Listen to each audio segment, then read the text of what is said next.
We're excited to announce that Security Bank is now American Momentum Bank, and our partnership with Devine Independent School District continues. While our name has changed, you can still count on our expert bankers' personalized attention and expanded portfolio of products and services specifically designed to help you build your financial momentum. We invite you to visit our Devine Banking Center at 100 East Hondo Avenue and meet our team of bankers who are ready to help you reach your financial goals. Banking on the strength of momentum, American Momentum Bank. State Farm agent Mark Kidd is here to help life go right. Mark and his trusty staff can help you and your family with all of your insurance needs. From auto, home, health, and life insurance to banking products and financial planning, Mark and his staff are there to help. Stop by the office at 700 West Hondo in Devine or call 830-665-2807. Visit on the web at www.markkid.com.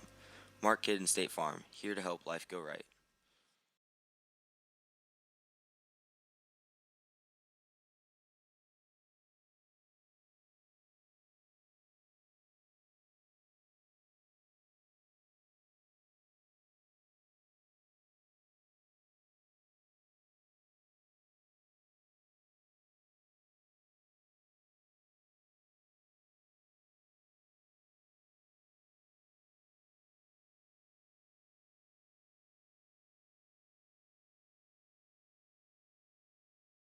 Are we here? Well, there we are. All there right. we are. Now I see the mics going. Yeah, let me see if I can get the camera set up here because we have it. A little change here. Hope everybody can hear us now. We are here in Crystal City, Texas for, as we said earlier, the final district game between your Devine Warhorses and the Crystal City Javelinas high atop the press box here at Javelina Stadium. I'm Gary Schmidt. Jimbo's over here working frantically on the computer as he usually does, trying to get everything rocking and rolling. Oh, right, there we go. There's now me. We got the There's Schmitty there. All there right. we go. There we go. We're I'll trying slide to in the scene now. work on the primary camera here, which that's not what it's supposed to look like. So I tell you what, these computers have been giving you all kinds of grief the last couple of days. Oh, there, they have, Jimbo. but that's okay. I don't have a problem with that. We've been all over South Texas working on different things. So let me take a quick moment to check this out. I think people are going to be able to at least see that, but we got to get the camera turned on over there, and I got to get my capture card going here. We had a little trouble with the pregame interviews. So in doing that, I tore apart some of the stuff. I think we got the sound back on. Ball, do you have the camera on over there, buddy? Is the camera on? Is it on? Yeah. All right. We're not getting a picture. Well, we are here. We'll eventually get the camera going, I believe. So let's see what we can do here. The cheerleaders, the band, the pep squad, the students who have supported their teams. Well, Lorenzo said he can now hear us, so that's a good thing. We still got a frozen camera, but we're gonna get that squared away. Yeah, I'll tell you what. Let's take a few commercial breaks. We'll be back in just a second. Hopefully these will play. We'll be right back. Honey, what are you doing? AC's broke. I'm cooling off. Well, why don't you just call the AC guys? Which AC guys? The AC guys. Which ones? The AC guys? Which AC guys you talking about? The AC guys. Tell me which ones to call. Call those AC guys. Which ones? The AC Guys are proud supporters of your Devine Warhorses and Arabians athletic teams and are a local family-owned business that caters to all your residential and light commercial needs. Call the AC Guys today. Devine Grass, a proud supporter of Warhorse and call Devine Grass at 956-606-9995 for all of your grass needs. Stop by Max and Devine, a proud supporter of Warhorse and Arabian Athletics. Mag's Place, a boutique shop featuring products from John Hart, simplified soaps, and many more. Located at 200 East College, stop by and visit anytime. Or give them a call, 830-663-8077. The Grass Yard, a premium sod grower in South Texas, specializing in the sale and installation of sod. The Grass Yard also provides landscaping services with tree sales and installation. Open to the public, visit them at 1484 South Highway 46 in New Braunfels or call 830-626-3444. The Grass Yard, from our backyard.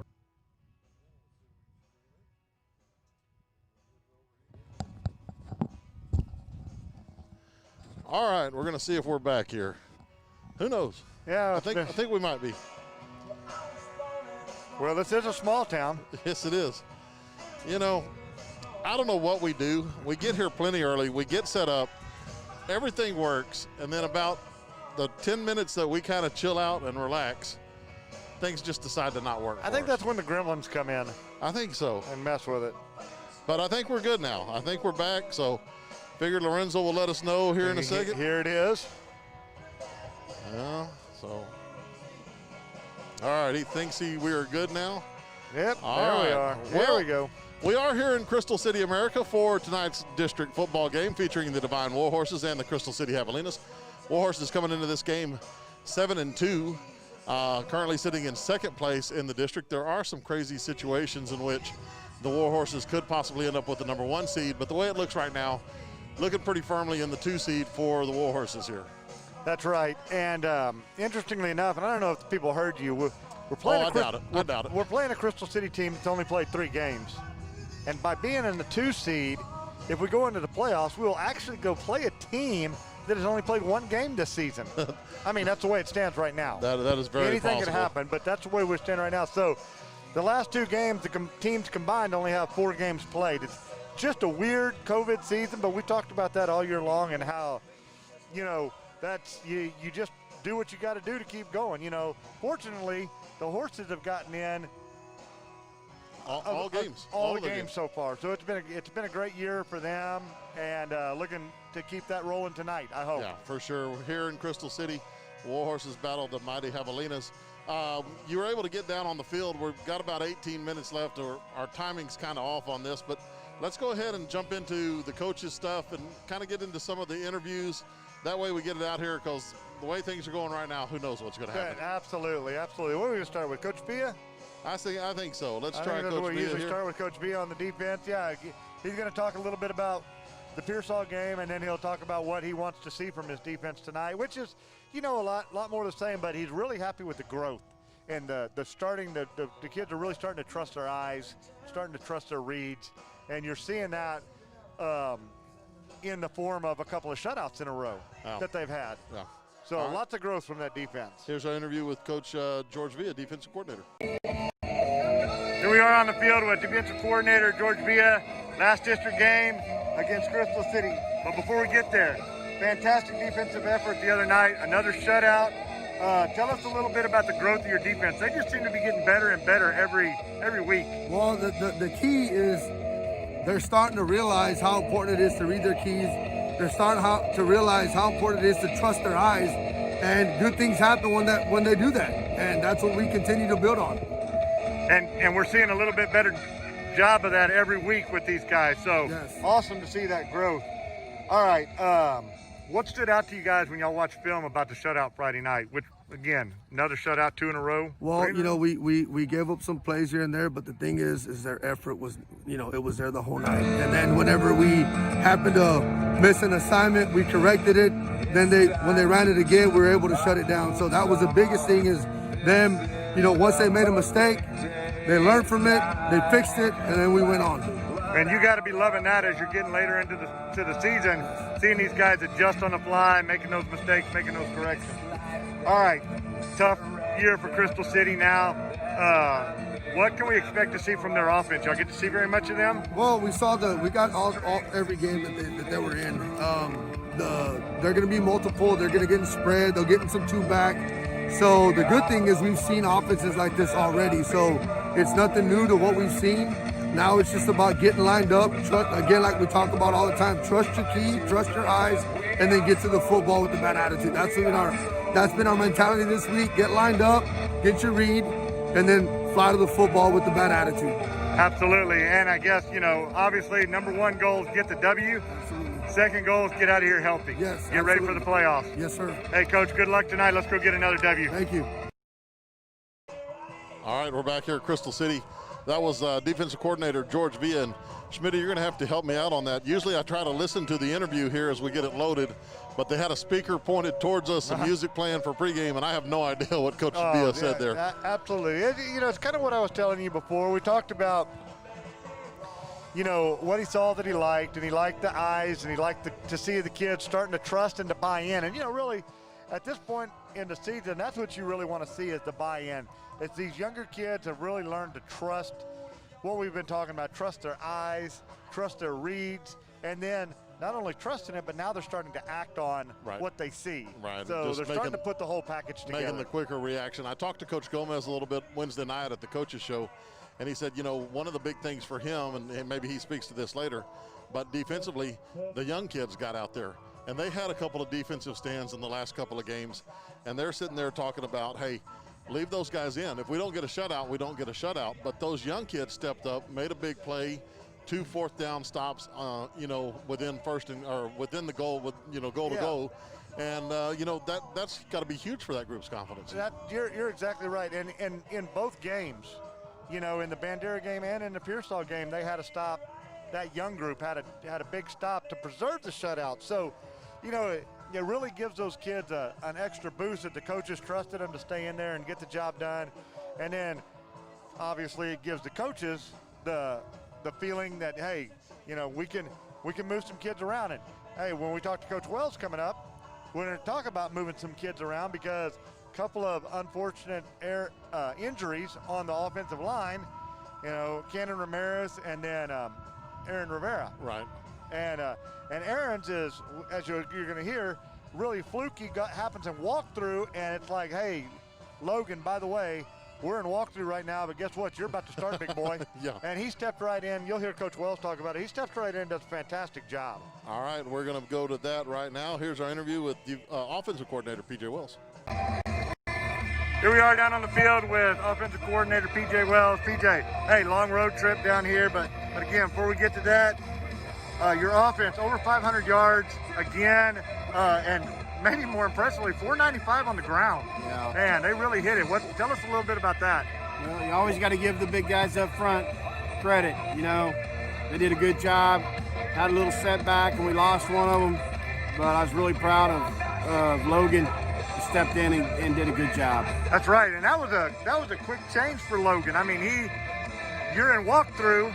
And then next thing you know, it's like, hey, Logan, step up, next man up. That's right. And he stepped in there and got the job done. You have to be really proud of him. I am. All right. You've had a couple of injuries. We just talked about one of them.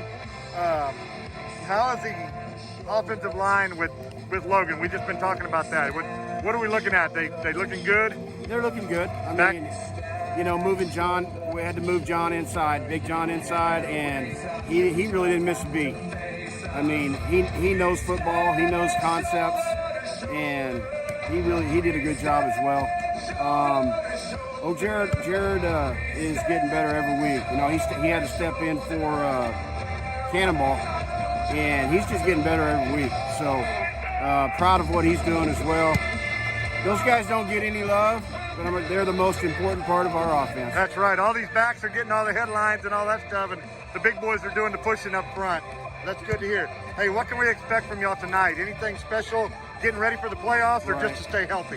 Stay healthy, keep executing. I told the kids, before we came out, no penalties, let's not get behind the chains, no turnovers, no fumbles, and, hey, let's just keep getting better. I don't think that we've reached our full potential yet as an offense, getting Justin back, and I think he's finally starting to get almost to where he might be 100%, and I would really like to see us. I tell you what, that's a great thing. You're putting up over 500 yards of total offense.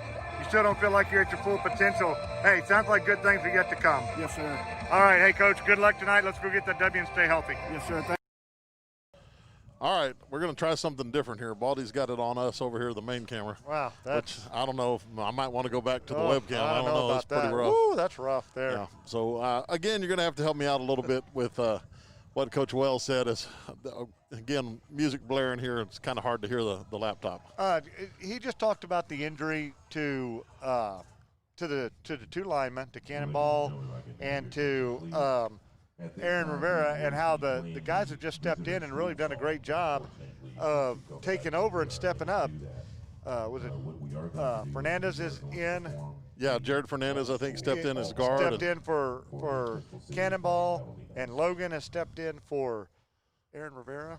And then, of course, we have, he was talking about they moved Big John over. Had to move him inside from tackle down inside to help out. But everybody has adjusted real well, talked about how savvy John was. You know, and he's a veteran. John's a senior, been on the varsity for a lot of years, and really knows what's going on, and is making things happen for him on the offensive side of the ball. Yeah, we're here at Crystal City. They're doing the school song for Crystal City. Due to COVID, they don't even have the band here tonight, it looks like. As we were talking about earlier, I don't think we had our audio going at the time. First home game for Crystal City, third game overall. So it looks like it's homecoming tonight. Maybe it's going to be parents' night. I don't know. They said that the one home game they've had all year, and they had to get everything in one game. Yeah. So we've got an interview with Coach Gomez coming up here in a minute. While we've got the school songs going on, everything, let's run to a commercial real fast. We'll come back with Coach Gomez, and then we'll talk about some of the keys to tonight's games for the Warhorses. We'll be back here in just a second. Hi there, it's Marcus and Kenan Buckner from Markin Media Co. here in Devine. We exist to help you create, collaborate, celebrate. We build and manage websites, handle your graphic design and printing needs, and manage social media and Google advertising. Our space is your space. Markin also offers hourly party rentals, co-working with super fast Wi-Fi so you can get your work done, and a music recording studio. Let's create, collaborate, celebrate. Give us a call or come by and see us. Markin Media Co. proudly supports Devine Athletics. Jackwagon Coatings is a proud supporter of Devine Athletics. Jackwagon offers powder coating, Cerakote, CNC metal designs, and sandblasting for all sizes of projects, both residential and commercial. Call Rob 210-459-3426, Monday through Friday from 8 to 5. Hey guys, this is Jessie from Mobile Homes Factory Direct. We have a huge selection of homes in stock that are ready to be moved today. We are slashing prices on all these homes, so along with our easy financing options, we can get you into your dream home ASAP. All right, we are back here. Let's see, Matt still got the camera on us over there? Oh my, there we are. So back here with about 7.5 minutes before the kickoff for tonight's game. Got to get down on the field and talk to Coach Gomez a little bit. I did, and we talked about, you know, it's been a long season, physical game against Pearsall, always is, and came out of there fairly healthy. I actually had the injury before the game even started, so came out of there healthy, but he liked the physicality because he knows that's what's coming in the playoffs. Yeah. And you want to get ready to go for the playoffs. Long trip right here for the last district game. Want to finish the district season off right. And then, of course, you're going to start the playoffs in a week, and you want to stay healthy. And we talked a little bit about that, staying healthy and making sure everybody was ready to go. All right, here's our interview with head coach Paul Gomez. Down on the field tonight before the last district game with Coach Gomez. Coach Gomez, congratulations on a tough physical win Friday night. Yeah. Hey, tell us a little bit about that and how you guys came out of it. We knew it was going to be physical, and it's always physical with Pearsall, and especially their type of offense, you know. Although they changed it up a little bit, so but I mean, it's always physical with those guys. It's a good thing to have, you know, especially going to the playoffs. You want to go against teams like that are going to come at you. That's right, and your guys handled the changes excellent. Yeah, excellent. Yeah. Hey, what can we expect from this Crystal City team? They've had a tough year with the COVID and all that. Yeah, they've had it bad, you know, but like the coaches say, the kids are out here. You know, they want to play their last few games of the year, and you know, they're gonna put everything out there. They're gonna give us a tough matchup. All right, as we said, final district game on the road, long road trip. How healthy are your guys coming in? You know, it's been a long season. Yeah, I mean, we're pretty healthy, you know, other than the crazy injury to Aaron last week before the game, which, you know, I mean, how does that happen? You know, And that was really crazy. That was in walkthrough, right? Yeah, walkthrough. He just happened to trip and he lands on his knee, and we don't know if it's a ACL or PCL right now. We're waiting on him to get an MRI, but I don't know. I don't think we're gonna have it for a couple of weeks. So, we got this game tonight. Then you'll be going into the playoffs. So, a little bit of break. Hopefully, you can get him back and healthy. Running backs, everybody else is looking good. Everybody else has been good.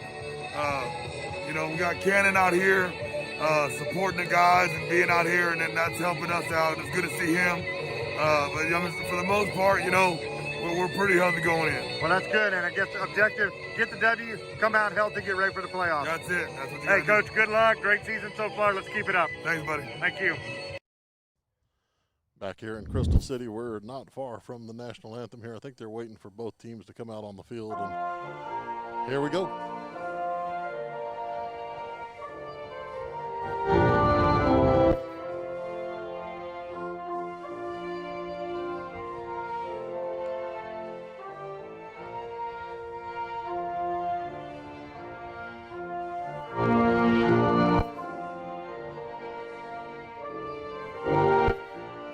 Battery's dead.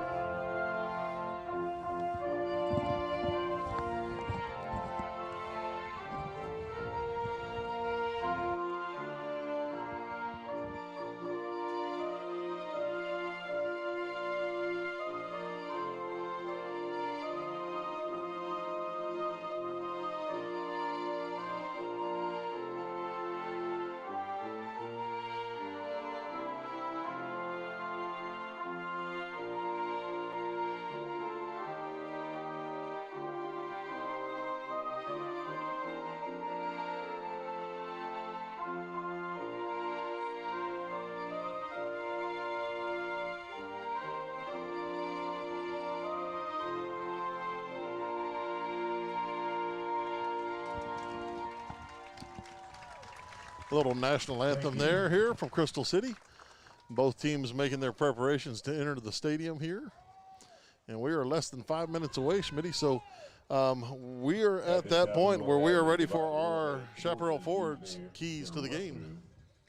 A couple of keys to the game, talking to Coach Wells for sure, is ball security and to keep those yellow flags in the referees' pockets. Yes. Wants to have a good, clean game, not get behind the chains, wants to have ball security. And, they talk about that all the time, but, you're getting ready to make a playoff run, and those are the little things that could really make the difference when you go play quality opponents in the playoffs. Yeah, for sure. You want to be sharp here. It's such a contrast here as the Warhorses enter the field on the far side. It's such a contrast. Warhorses at the end of a long 10-game regular season. Crystal City, game number 3 for the Javelinas here. Game number 3, but man, they have had a rough season. I mean, they have been on, they've been off, they've started, they've stopped, they've started to work out, then they've stopped working out. I mean, these kids have been through a lot this year, and the fact that they've played the last 2 weeks in a row is just a testament to the coaching staff here and to the kids' perseverance to get out here and just to keep fighting, to get a season in your senior year or junior or freshman or whatever it might be. Right. They said that the kids really were excited about tonight's game because it's their first and last home game, here at Javelina Stadium. So. Absolutely. Yeah. And you think about you think back to your days, your high school days, and you can remember that feeling that that it's been a weird year for all the kids, but especially these guys have not played one home game this year. And then we look around the crowd, it's homecoming here. There's hardly anybody in the stands. There's hardly anybody across the way for Devine. We're glad y'all are being able to tune in and we're being able to bring it to you. But it's just, wow, such a different atmosphere than you're used to. When we come to Crystal City, it's loud and ruckus. Yes, it is, especially when we're on the home side over here like we are tonight. They are always excited. And it's a fun experience. The band's into it. The announcer for the band at halftime is something a lot of the Devines fans look forward to. And it's just a very somber feeling right now in a way. But I think once the ball gets kicked off, once we start popping some pads out there, things are going to change out there for the boys. That's right. You know what? As soon as that happens, you get back to a little bit of normalcy. And I'm going to have to tell you, I think everybody's looking for a little bit of normalcy in their world right now. It's been plenty crazy with this COVID stuff and how we're limited to what we can do and where we can go and how many of us can be there. So it's nice to move forward and get to play these football games, you know. And like I've said several times, you know, I'm not a fan of the mask, but if it keeps us playing sports and it keeps the kids coming to the classroom, you know what? That's a small price to pay, and that's what we have to do sometimes to have the things you want to have. You have to make some sacrifices. That's exactly right. So Crystal City looks like one deferred to the second half here, or did Devine win? Apparently, I'll tell you what. Public service announcement. If you've seen the Motel 6 commercial where I've been everywhere, man, that's kind of what I feel like this week. Well, you have been everywhere, man. Yeah. And it's not going to get any better next week, brother. No, it's not, but that's okay. Love doing what we're doing here. Happy to be bringing it to you. Devine will receiving the ball. So captain for Devine tonight, Jacob Featherly. Captain for Crystal City, number 3, Nathaniel Mata. So got the formalities of that out of the way, and we're not far away from kicking this one off. We are just about ready to kick it off. We got our crew here again. Matthew Balderrama's working the camera. Cameron Walter's going to work the scoreboard. Hopefully we get the scoreboard to work. We don't have the faux pas like we did on volleyball. Well, we're hoping we will see here in a minute. You know, only time will tell. See what Gremlins got us. We did not have our roving reporter, Lorenzo Morales, tonight. Yeah. Hopefully we can get him back on the field. But I tell you what, it was really limited on who they would let come in here. And kind of just a better deal to keep our staff kind of a limited staff in what we did and everything. Yeah. So, Lorenzo, we miss you, buddy. Hope you can make it to the next one. Let's see. We had the teams line up on the wrong sides of the field here. As Devine said, they would That's right. defend would receive from the end with the flags there. I'm guessing that's the north end of the field I here. believe is the north end. Devine will be defending the north goal. Yeah. Moving north to south across your radio dial. Or your TV, and however you may be listening and watching tonight. So here comes the music we were talking about. We had a speaker pointed directly at us to start with. We were able to get a broom and a tight wire and kind of get some people. I was holding everybody by their feet. You should have human chain. You should have seen Jimbo out there walking on the edge of the roof. That was something to see, folks. Something to see. We might have a clip of that for y'all later on. But again, this is the kind of thing you expect when you're down in Crystal. A lot of noise, getting loud, getting ruckus.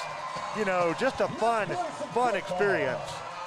And we are ready to go here. The Javelinas are going to come up. They're going to kick this ball deep. It's going to be fielded at the 10-yard line. I believe that is Nathan Dubose right up the middle, and he is going to have one man to beat. He's to the 40. Hayden Zapata trying to get out in front of him, get a block. And Dubose is going to be on his feet still inside the 20 out to the 15. And Hayden Dubose with an excellent return there to start this one off for the Horses. What a return, no flags on the field. And you know what, you get a long return like that, and to have no flags on the field is fantastic because a lot of times you see that, but he had a heck of a hole right up the middle, and he didn't waste any time in getting in there. So the Warhorses are going to start here at the 15-yard line, 1st and 10. Hackabill's going to come out under center. This is going to be handoff Buddy Santos up the middle. He will be out close to the 10, gain of 4 on the play. Nice spin move at the initial point of contact by Buddy Santos. B-Sum going up the middle. Is it working there, Cameron? We're testing all of our equipment here. It looks like we've got some of it working, but some of it is not, which is about par for the course for us right now. It's about the way we are. Hack under center here. Crystal City showing some pressure. Hack's going to pitch back. This is Santos, left side, bounces it out, 5-yard line, still on his feet, and he is going to be in for the Warhorse touchdown. That was B-Sum over the right side for a touchdown. Yeah, we were talking to Buddy about Buddy Santos up the middle. Might be a little bit of a mouthful, so you came up with B-Sum. B-Sum. And Buddy Santos up the middle. And he did it. He actually didn't take it up the middle. He hit the middle, bounced out. Typical Buddy style, kept those legs churning, and yards after contact gets it in the end zone. 11:04 left to go here. First quarter, Warhorses up 6-0. Extra point attempt for Jacob Featherly. Good snap, good hold, kick is up, and it is good. So Warhorses out to the early 7-0 lead We're going to step away real fast. We'll be back in a minute. This is Warhorse Football. Is the IRS on your back? Are they threatening to take money from your bank account? Have they filed tax liens against you? Do your tax problems keep you up at night? If so, then James McElwee can help. James is a CPA that knows how to fight the IRS. Call him today at 830-476-3001 or email him at james@texastaxplanners.com to see how he can help you get free from the IRS. Royce Grain out of Hondo, Texas is your supplier of premium quality feeds, bagged and in bulk.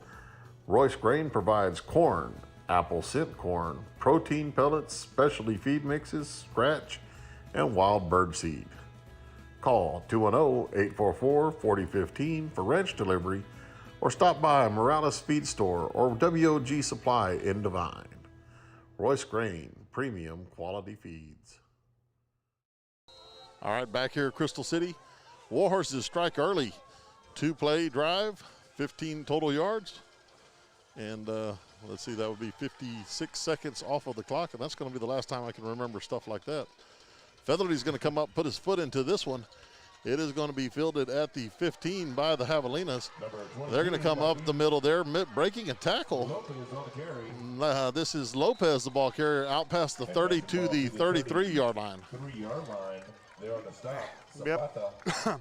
Excuse me. Crystal City's going to take over and get their offense on the field. It's the first time their offense has seen the field at home this season, so I'm sure those boys are excited to get out there and get after it.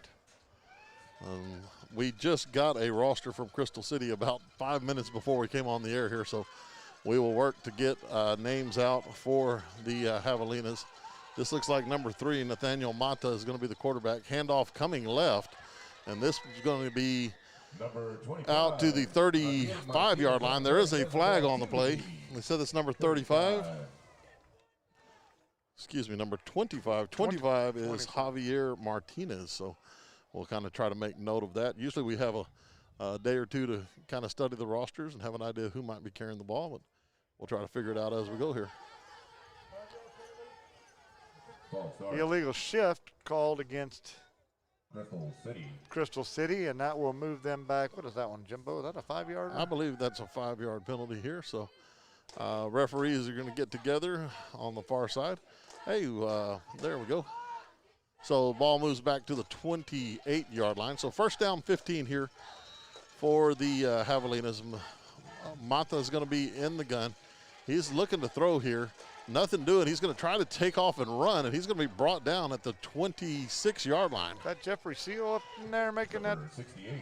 Brummage on the tackle. 68. Oh, 68. That was Brummage in there making the tackle. We're going to get an early Baba Booey here for that Brummage. was a Baba Booey.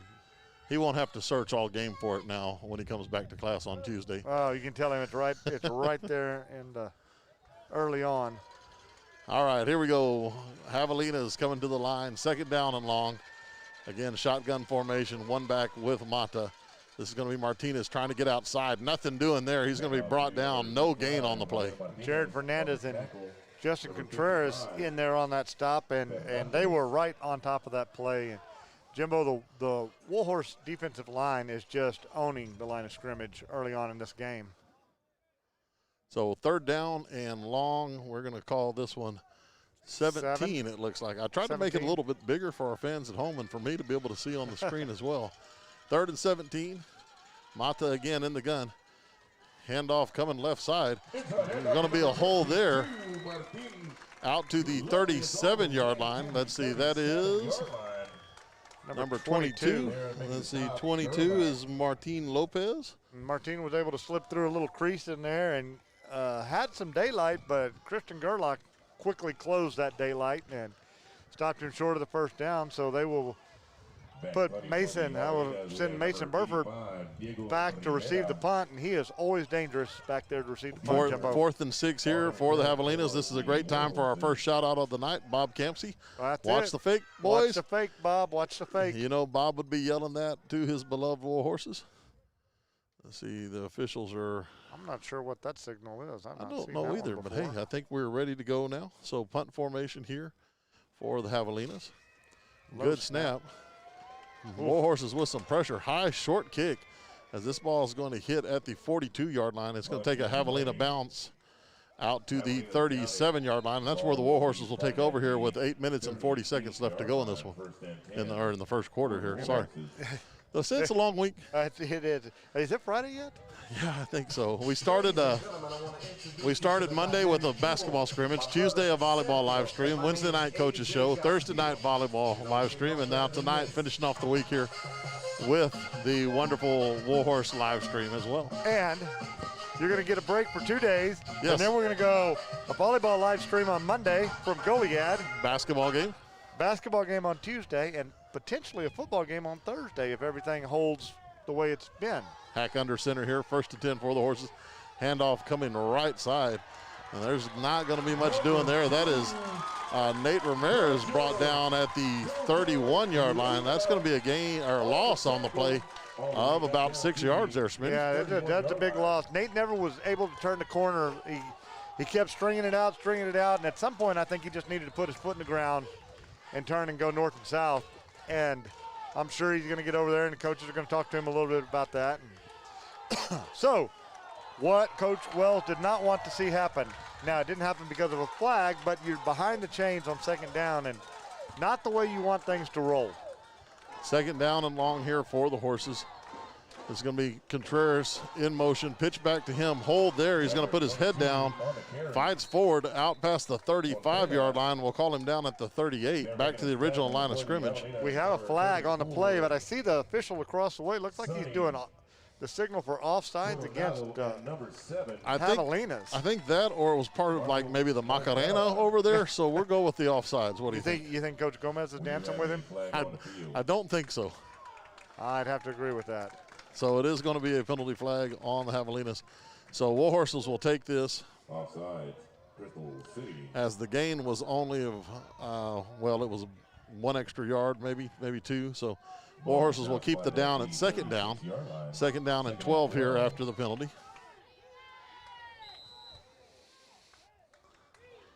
So under center here for Hackabill. This is going to be motion. Hack's going to look to throw here. Screen set up. That's Buddy Santos trying to get outside. That ball, he's going to be brought down just shy of the 39-yard line. Gain of 3, 3rd and long coming for the Horses. Crystal City did a good job of getting off the blocks. Also assisting on the tackle, number and getting in there and making that tackle. So here the Horses are 3rd and long, something that Coach Wells was hoping to not see in this game. You know, they wanted to get away from that.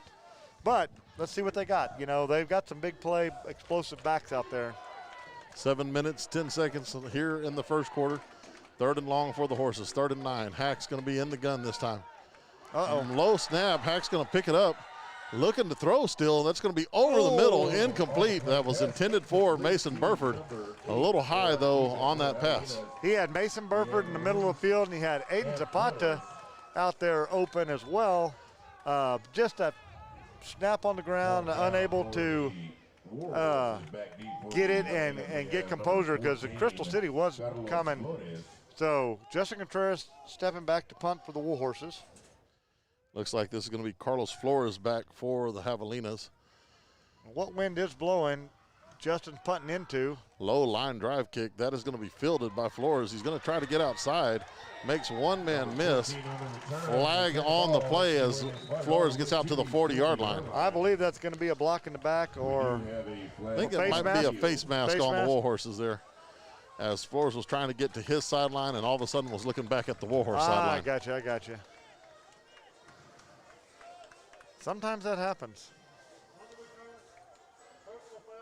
Personal foul, face mask indicated on the Warhorses here.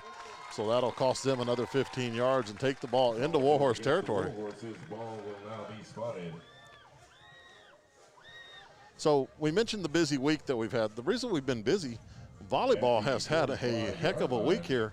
Coach Leanne McIver and her Arabians went and played Robstown on Tuesday, beat them in 4 sets. And then came out again on Thursday and beat Cal Allen in 3 sets to win area and the regional quarterfinal championship. They're going to what would be the regional tournament. We'll get back to this. Shotgun formation here, handoff right side. Retreating, giving a little bit of ground there is number 22. That's Martin Lopez. Nothing doing there. Loss of 3 on the play. That was Colin Dishman in there making sure he didn't get back to the line to gain. Nice job by the senior. And as we were saying, they would be playing in what would be the regional tournament, COVID year, a little bit different. Not going to have a regional tournament, so they're going to play the regional semifinal in Goliad on Monday. Yeah, a little bit different day. We'll get into that a little bit as well. All right, here we go. Shotgun again for Mata. Handoff coming left and hit at the line of scrimmage driving forward. That's going to be Sanchez, Caleb Sanchez, number 12, out to the 45-yard line. It's going to bring up a 3rd and 10. Justin Contreras and Big John Schnotz on that stop. 2 seniors sandwiched him on that tackle as he came around the corner. Gain of 3 on the play. So 3rd down and 10. Sanchez in the backfield here with Mata. Sanchez is going to motion out. Mata looking to throw. Quarterback draw. Nothing doing there as Jared Fernandez comes off the end there for the stop. Jared Fernandez made quick work of that quarterback draw. Stopped him short of the original line of scrimmage. That'll bring up 4th and 11. Hey, and that's what I was going to say. Without the regional tournament usually takes place on the weekend. So Coach McIver has got earned this excellent honor, but now she's got to be on a quick set. Normally they have a whole week to prepare for this match, and now it's like, over the weekend, and hey, here you go. Here's a good snap. This is going to be a very high short kick. That ball is going to land and bounce backwards as it hits at the 36-yard line. Bounces backwards and out of bounds. Let's see where they mark it there. That's got to be close to the 40-yard line, doesn't it? I believe right so. On the 40. So a punt of about 7 yards there for the Javelinas. So, again, great field position here for the Horses. Let's see if they can take advantage of this good field position the way they took advantage of that first set of good field position they had. Yeah, 1st and 10 here for the Horses. This is going to be Hack under center, double wing. This is going to be handoff. Buddy Santos up the middle, hit right away. No gain. In fact, that might be a loss of 1 on the play. Yeah, that is really unusual for the for the Horses on that, and it's usually not that easy to get Buddy Santos down. And not that it was easy; it took 4 or 5 of them to bring him down right there. But not stuff the Warhorses are used to seeing. But you know, Jimbo, it was a long bus trip down here, longest bus trip we made this year. See if the Warhorses can't get it going. Shotgun formation. In fact, pistol as Santos is going to be behind Hack. Hack's going to keep it right side, and he's going to be hit as there's penetration there by the Javelinas, and that's maybe a gain of 1 back to the original line of scrimmage for the Horses. You know, Jimbo, the Javelinas defensive line is not nearly as big as a lot of the lines we've seen this year, but they're quicker. Those guys are quick in the gaps. They're stepping up in the holes, slipping through when we're trying to pull to get to them. Well, and that tackle was made by Carlos Flores, number 14 for Crystal City. He's lined up at safety right now, about 14 yards away. So looks like Javelina's bringing some pressure towards the Warhorses here. So here we go, handoff. Contreras coming right, cuts back, puts his head down, drives forward. He was hit at the 45, ends up at the 49. We're going to be about a yard short here. I'm going to tell you what, Jimbo, that safety came up and made that stop again, and I'm not sure he was as happy as he thought he needed to be after Justin ran the train over him. It looks like Coach Gomez is keeping the offense out on the field. I think trying to send a little statement here. I like seeing this. Let's get the boys fired up. Let's get that offensive line firing off the ball. I need a yard, boys. Go fire it off and get me one. Buddy Santos right side. He's going to be hit short. Fights forward, close to the 50. It's going to be close, but it looks like it might be a little bit short from our vantage point here. I think he's going to be a little short, and I don't like this spot, Jim. He is right in front of us. Buddy clearly crossed the 50-yard line and then was pulled back, but, you know, the official on the field is spotting it. Well, I'll tell you what, where they got that ball spotted and where those chains are, that's a first down Warhorses. Yeah, they have moved the chains on the far side a little bit there. So looks like it's going to be a stop on downs by the Javelina defense. Again, penetration by the Javelinas there. They did. They had excellent penetration, and I'm sure that's something that Coach Rotremmel will be talking to those linemen about. Yep. Mata looking to throw here again under pressure. He is going to throw that out of bounds as he was forced to retreat away from the Warhorse pressure there. Jared Fernandez and Big John were all over him, and he took the better part of valor, business decision, got outside the tackle box and let it fly into the cheap seats. So looks like they're going with split on both sides again. Little 2x2 set here. 2 receivers split each direction. Mata again, the quarterback in the gun. Handoff right side, and there's going to be nothing doing there. In fact, Warhorse defense is all over number 25, Javier Martinez. I tell you what, that is a tough side to run to. You got the 3 seniors over on that side. You had Gerlach, Schnotz, and Dishman, and all 3 of them were on top of the back right there. That's just not the side I think I'd pick. Of course, I'm looking down there. I don't know what side you would pick, but. So about 2 minutes and 20 seconds left to go here. Opening quarter from Crystal City. I'm glad you tuned in on YouTube for us for this one. Final district game for the Devine Warhorses here. Again, 2x2 set. This is number 14. Oh, we got a little flag down here. We got a false start, I believe, is what I'm seeing. Big John was right there and saw that movement.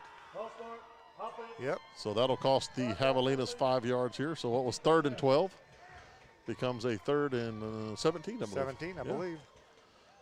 So. Call goes against Javelina's ball now. You were a math teacher at one time, but you've gone to the computer world. Yeah, please don't bring that back up. So, yeah, back to technology here. You just punch it in the spreadsheet, and it does it for you now. All right, here we go. 3rd down and 17 for the Javelinas. Mata looking to throw, and there comes Gerlach, and that is going to be a huge sack on the play. That's a huge sack for Gerlach, and I don't know, Christian. I'm going to see if I can keep track of it, but if I'm not mistaken, that's number 19 on the year. Wow.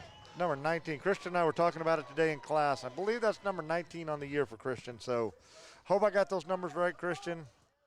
If not, on Tuesday, you can, you can adjust my count. Yeah. By the way, we keep talking about seeing the kids on Tuesday. Monday, even though it wasn't originally planned that way, is now a student holiday at Devine ISD. Staff work day. Staff work day. Holiday, so. But the kiddos get the day off. So punt again for Crystal City. Again, a high punt, and this ball is going to hit at the 48-yard line, and it'll bounce to the opposite 48-yard line. It'll be down there. So Warhorse defense doing its job, being stout there. Let's see if we can get the offense going here. That's right. Warhorses really need to get something going. We're a minute 13 to go here in this first quarter, and Crystal City, for not having played a lot of games, is showing to be very stingy with the yards they're giving up. So 1st down for the Horses here, ball at the 48-yard line. Looks like they're going to go a bunch formation on the left side there as Hack's under center. Hack is looking to throw. He's got a man wide open, but pressure coming from Crystal City. Oh, he dropped the ball. And the ball is on the ground, and Crystal City looks like they have it, and that is going to be a turnover, and the Javelinas will take over at the 40-yard line. You know, Jimbo, these guys, we talk about this a lot. It's their homecoming. It's their only home game. We talked about how excited they were going to be, and right now they are the excited team on the field. We talk about that all the time, about the team that's most excited to play usually is the aggressor. We saw it last night in volleyball. I'll tell you what, our volleyball girls were, that's as excited as I've seen them, and that enthusiasm carried them to a 3-game sweep of a good Cal Allen team. Well, most definitely. All right, Mata in the gun here. He is going to look to throw. Pressure coming. He's going to throw this out. That ball is going to be completed, and that is to number 4, Evan Camarillo. Camarillo is brought down by number 22, Justin Contreras, but not before he picks up a 1st down and gets the ball down inside the 25-yard line to the 24. Yeah, Warhorses here as we get to 50 seconds left to go. Javelina is going to come out again, 2x2 set. Mata in the gun. And this is going to be up the middle. Not much doing there. I believe that is going to be Martinez again. Excuse me, that's 22, Lopez. I thought it was 25, but nothing doing there. The numbers are a little bit tough to see. Of course, we've looked at all kinds of numbers in the last few days, but good job by the Warhorse defense stiffening up, and they're going to have a job right here to hold them with the ball so deep down in their territory. Trips to the left here for the Javelinas. One receiver to the right. 8 seconds left to go. Let's see if they get it off. Yep, option coming.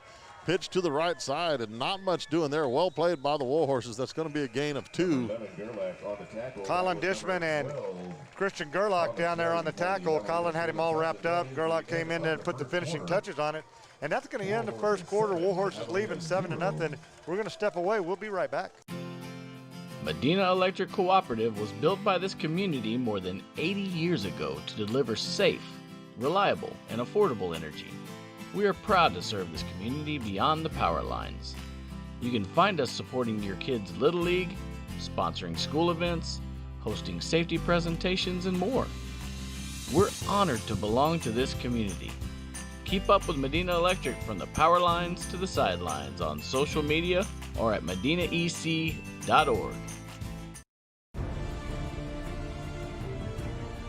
GM Pest Control is a proud sponsor of this year's Warhorse and Arabian athletic broadcast. With over 20 years of experience, GM Pest Control offers extermination solutions for termites, bees, ants, and a variety of other pests at a reasonable rate.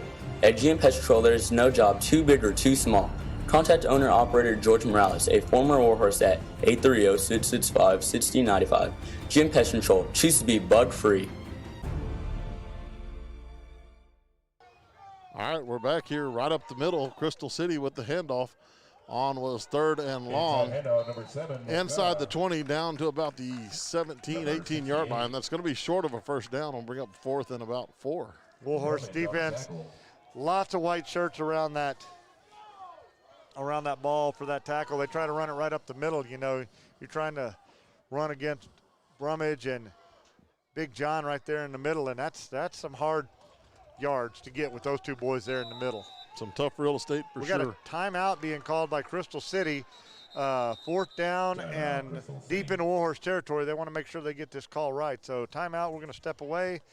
We'll be right back. Chaparral Ford is proud to be a sponsor of this year's Warhorse and Arabian athletic program. Chaparral Ford has been serving Devine and its citizens for over 35 years. For more information, visit the website at www.chaparralford.com or go to the Devine establishment located at 102 County Road 773. Chaparral Ford, the experience is worth the drive. Apex Services Group, your elite service company. Apex is pleased to offer cargo tank inspections, internal cleaning, welding, and liner installations. Apex also provides hot shot and straight truck services throughout Texas and surrounding states. We believe in quality, ensuring equipment remains safe on the roadways. Please call Michael or Chris today, 844-427-3974. All right, we're back here live. 4th down and 4 for the Javelinas. They're looking to throw, pressure coming. That is going to be Gabe Esquivel on the backside. Looks like he's going to get there, and that'll be a turnover on downs there, Smitty. Great hustle by the freshman Gabe Esquivel, running that play down from behind. It looked like Mata had the corner, might have a chance to pick up the first down and maybe even a little more, but Gabe said, not on my watch. Not on my watch today, sir. As we said earlier, Crystal City bringing a lot of pressure from their secondary. Warhorses come that time with the blitz by Esquivel. Pays off. So 1st and 10 for the Horses. Deep in their own territory. What's that, at the 16, 17? Yeah. Hack's going to be in the pistol here. Santos behind him. And let's see, there's going to be a flag down. Crystal City was up towards the line of scrimmage. I don't know that they entered the neutral zone, though. So it is going to be a false start against the Warhorses. And, you know, these are just the things that Coach Wells talked about in the interview that we heard in that, the kind of things you just can't have happen. You can't get behind the sticks like this. You can't keep making unforced errors. You know the snap count. We can't have that false start, especially deep, anywhere on the field. But when you get deep in your territory, they're already amped up. You don't want to give them any extra help. Most definitely there. So 1st down, it'll be 15 for the Horses. Again, pistol formation. Hack's going to keep it here, trying to get outside. He's got a crease there. Nice block by Burford. He's out past the 30, 40-yard line. He's going to be run out of bounds in Javelina territory at the 48-yard line. Boy, that was a great run by Hack, and he made two great decisions in there, and he bounced both times when he did. And excellent job getting outside and getting the Warhorses out of a hole and getting all the way into Javelina territory. That's the Hack we're used to seeing right there. And that's the offensive line with a nice surge there. Absolutely. So that's the Warhorse football we've been seeing over the last couple of weeks. So here we go, first and 10, ball at the 47-yard line. Again, pistol formation. Hack is going to look to throw. He's going to lay this one out for Burford. That's going to be caught at the 20-yard line, and that's going to move the chains for the Horses. Great pitch and catch there from Hack to Burford. It was. Burford ran down the sideline, had his guy beat all the way down, and Hack laid it right in, threw a dime. He threw a dime. And, hey, we give a shout-out to Hack's family. I know they've been dealing with some issues with some family members and everything. If I talked to Hack, he said it looks like everything's going well for Grandpa, and hopefully he'll get home soon if he's not already home. I haven't talked to him. I figured I wouldn't bother him with it today on game day, but hey, shout out to the Friesenhahn and their clan. We miss seeing you guys out here, and we hope everybody's getting well and healthy. For sure, prayers there. This is going to be a handoff to Contreras. He's going to be hit in the backfield. That's going to be a loss of 5 on the play. Boy, that is something you don't see very often is defensive linemen getting through that Warhorse line there and being brought for a loss, but that will bring up a long second and about 15 for the Warhorses. Yep. 7-0 here, Warhorses, with 10:38 left to go. Second down and 15. Hack under center, pitch back, Buddy Santos. He's going to be hit, spins out of it, gains maybe 1. Coach Rotrammel is not very happy on the far sideline there. No, sir. Coach Rotrammel is all the way out to the number, which is about as far as you can be out there without getting the flag these days, probably farther. And really having some words. We got an injured player. We're going to take a little timeout. Yeah, it looks like it. Let's step away with them. We'll be back in just a second. This is Warhorse football. Medina Glass is a commercial and automotive glass company who specializes in a variety of projects, including residential, auto, and commercial glass. Give them a call at 830-665-5817. 830-665-5817.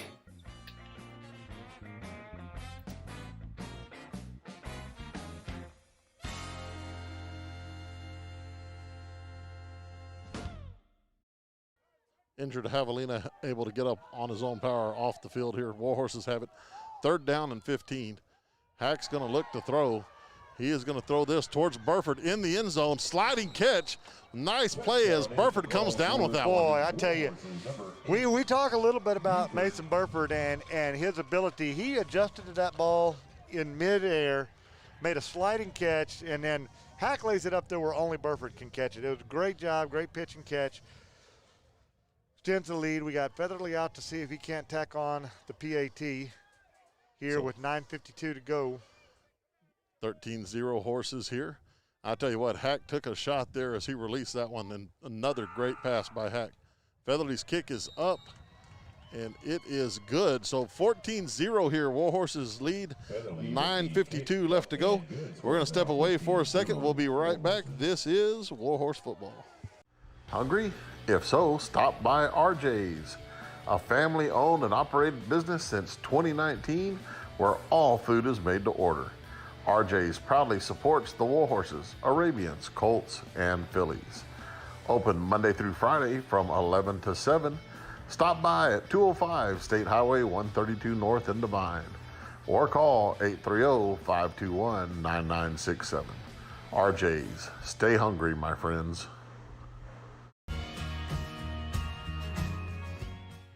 Stop by Sherry's Flowers and Gift Shops, located at 103 East College here in Devine.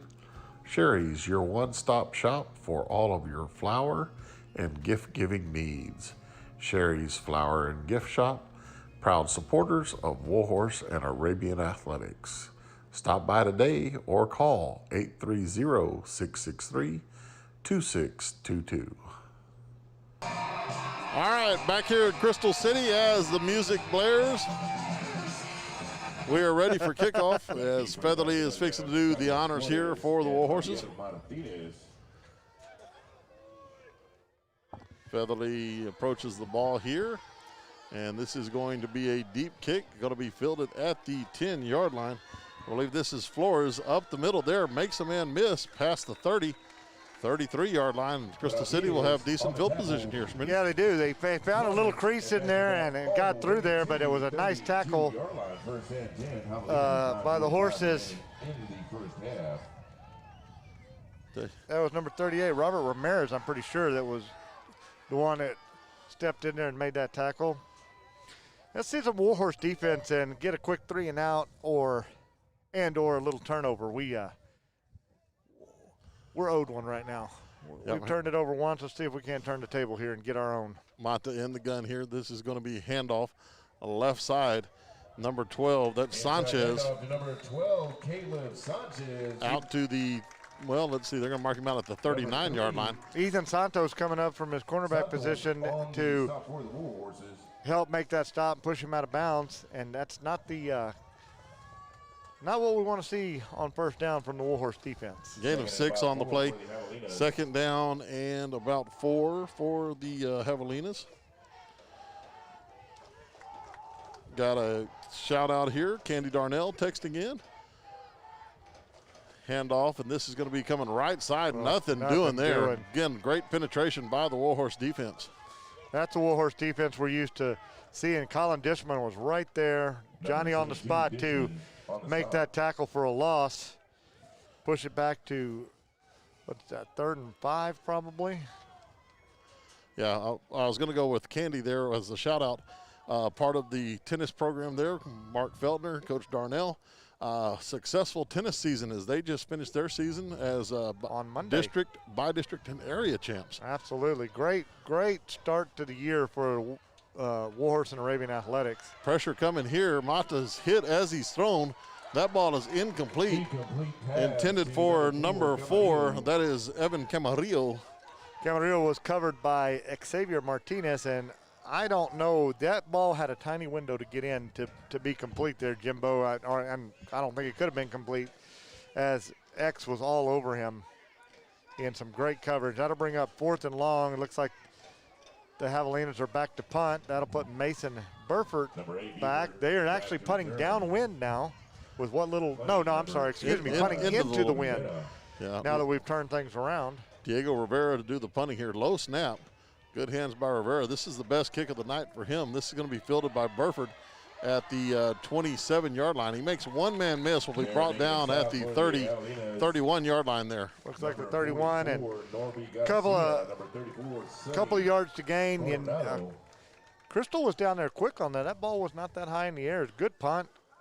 Mason did a good job, though. Great sure hands catching that ball. And it's no doubt why they put Mason back there. Oh, no, for sure. With those good hands and everything, too. Yeah, speaking of Mason, he's going to be our senior spotlight tonight at halftime for the Warhorses. So excited to bring that to everyone. So stay tuned for that. Nate Ramirez in motion here. A little option look for the Horses. This is going to be pitched late to Santos. He's going to get downhill past the 40-yard line, run out of bounds there. And that looks like it's going to be just shy of the first down.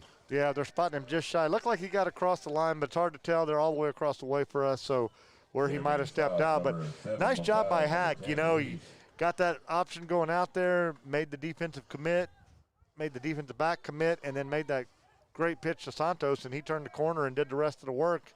And that's the kind of plays Coach Wells wants to see. You know, you get 2nd and 1. You can do a lot of things right here. Yeah, opens up the playbook quite a bit, 2nd down and 1. Hack's going to be under center here. Santos behind him. This is going to be motion. This is going to be Hack with the keep. Ball comes out late. Looks like the Warhorses are going to be able to fall on it.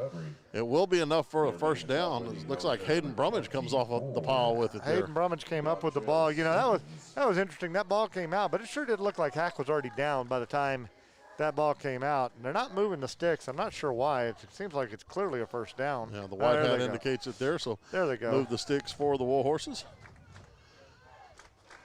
And a little bit more of the pounded style offense we're used to seeing from the Warhorses. Be nice to see one of those drives right here. Pistol formation. This is going to be handoff. Contreras trying to get blocks. outside, and he will be past the midfield line and into Javelina territory down at the, or run out of bounds at the 49. Justin got a couple of really good downfield blocks from Mason Burford and Buddy Santos out there leading the way for him. It didn't look like that play was going to come up short, but those blocks right there on the corner at the point of attack helped him pick up the 9 yards. And second and one, that's going to make you a little bit happier as the offensive coordinator. Yeah, I would believe so. Warhorses to the line of scrimmage here. It's going to be 2 receivers split to the right side. Contreras is going to go that way in the slot as well. And 2 seconds on the play clock, so the Warhorses are going to burn a timeout here. We're going to take it with them. We appreciate you guys watching tonight. This is Warhorse Football. A Bushel and a Peck is a Christian-based gift shop offering a variety of unique, affordable Christian faith-based inspirational items like jewelry, home decor, clothing, and candles, with a large section of Bibles and books. They are located on 516 North Teal and open from Tuesday through Saturday from 10 to 6. Find them on Facebook or call at 830-663-8144. A Bushel and a Peck, gifts from the heart. With the mission of continuing support for St. Joseph Catholic Church, along with the Divine community, we strive to find a way to lead men in being the faith leader in their home. Along with faith being the beginning of our mission, charity is our goal. We are able to provide scholarships to students, support the local food bank, and state charities. Knights of Columbus, Council 5192.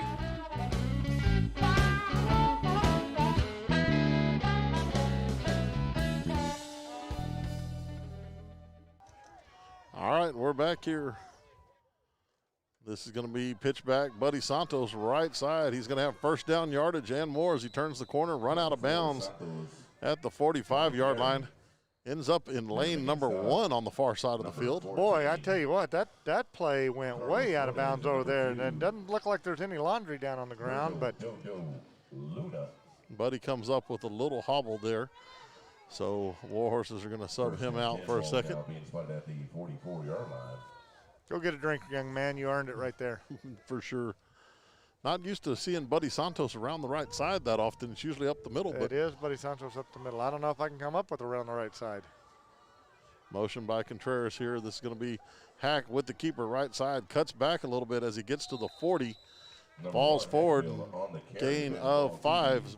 We'll call it second and 5 here for the Horses.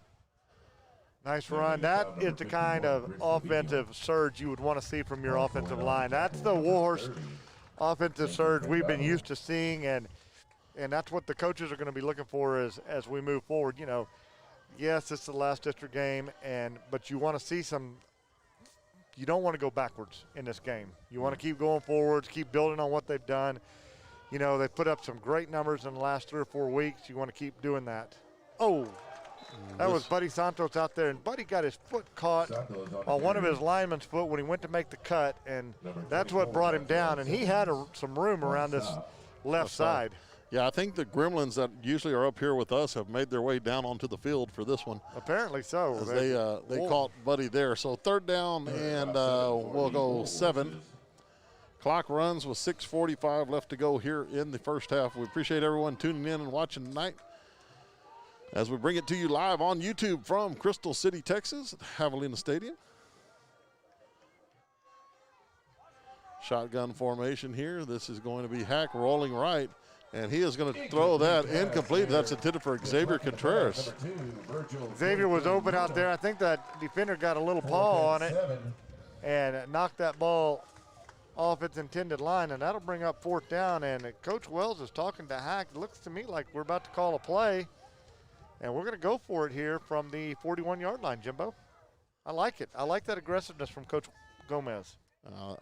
It's that point on the field where the punt, you're not going to gain a whole lot of yards, especially if you kick it into the end zone here. Correct. So let's see what the Warhorses come up with. Let's go get that big line to do something. We're going to get a timeout by Crystal City. They want to make sure they get their defense set. They got a chance to get some good field position. We're going to step away. We'll be right back. Stop by and visit Richard Ramirez at Brown Chevrolet in Devine. A family-owned and operated business, Brown Chevrolet has served Devine in the South Texas area since 1966. To Richard, family is everything. Trust, commitment, and caring. And that's what you'll get from him and his 16 years of experience. Drop in and let Richard and Brown Chevrolet help you with your car buying needs. But more importantly, let Richard treat you like family. Locally owned and operated by a proud Devine graduate, Friendly Glens is here to serve our community 24 hours a day, 7 days a week. We do what needs to be done to clear the roadways and make it safe for you and your family. Friendly Glens Auto Sales and Towing, proud supporters of Devine Athletics. All right, back here at Crystal City at Javelina Stadium. Warhorses lead this one 14-0. And we are rocking. We are. You can probably hear it through the headphones here. And this is what we were talking about during the break. You've got to survive the emotion of Crystal City. First and only home game of this year, flying all over the place on defense. They are excited and happy to be here, even though it's their last game of the season. Empty backfield here for Heck. It looks like he's going to throw pressure coming. He cannot get rid of it. Tries to there. That was intended for Justin Contreras. He did a great job of getting that ball off and not taking the sack. They're going to lose the ball on downs anyway, but heck of a job at ducking the first defender. And if he just had a second or two more time, I think Justin's breaking into the open right there. Oh, there was a sea of white shirts out in front of Justin. Oh, there. they had it set up. So well, it'll be another turnover on downs for the Warhorses here. 6:22 left to go. Crystal City will have it at the 41-yard line. Yeah, good field position for the Javelinas. Let's see if the Warhorse defense steps up, and let's see some negative yardage. I formation for Crystal City. This is going to be a big run. That's number 25. That is going to be Javier Martinez. And, you know, talking to Coach Gomez at the coaches show, he said there's usually a lot of I formation. First time the Habs come out in the I, and big gain there. They did. He ran in there. Christian Gerlach made a heck of a tackle deep downfield to save that play from going, because he was about the last Warhorse to beat before that went to the house. 1st and 10 again, I formation for the Javelinas. This is going to be another run right up the middle. This one played well by the Horses, maybe a gain of 1. You know, Jim, there's something we hadn't talked about. We talked about all the struggles and the troubles that Crystal City's had only playing 3 games. What we didn't talk about, it's always tough to come down here and play. It is. It is. When we've come to play basketball, when you come to play baseball, when you come to play football, it's just tough to come play down here. They compete well in their house. They like to protect their house. All right, here we go. 2nd down and 9 for the Javelinas. Again, I formation. Little option here as Mata's going to pull it, and well played by the Warhorses there. That's going to be a loss on the play. That is a loss. That's the Warhorse defense we're used to seeing. That is, he pulled that ball, and if he'd have handed it, it wouldn't have been much different on that play. And the pitch man, there was no option. He didn't have an option to pitch it because the Warhorses just played that played about as good as you would want to see them. And it seems like they're finding a little swag, a little pep in their step now, the Warhorses are. 3rd and 10 here for the Javelinas.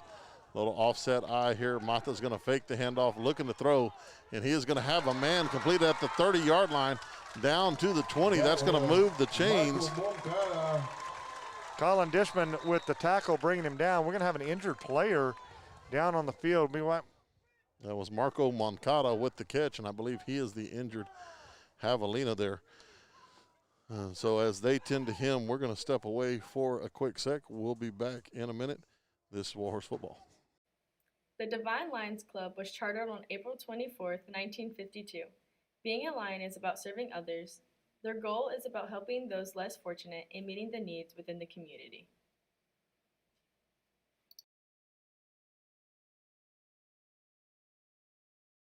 Stop by Image Matters in Devine for all your design and business needs. Offering an in-house custom artist, Image Matters handles a wide variety of products, from spirit shirts and embroidery to the creation of signs and banners. Image Matters also carries a wide selection of awards, offering anything from ribbons and trophies to customized plaques. Located at 200 West Hondo, stop by and let Butch and Kim Cook and their 35 years of experience go to work for you.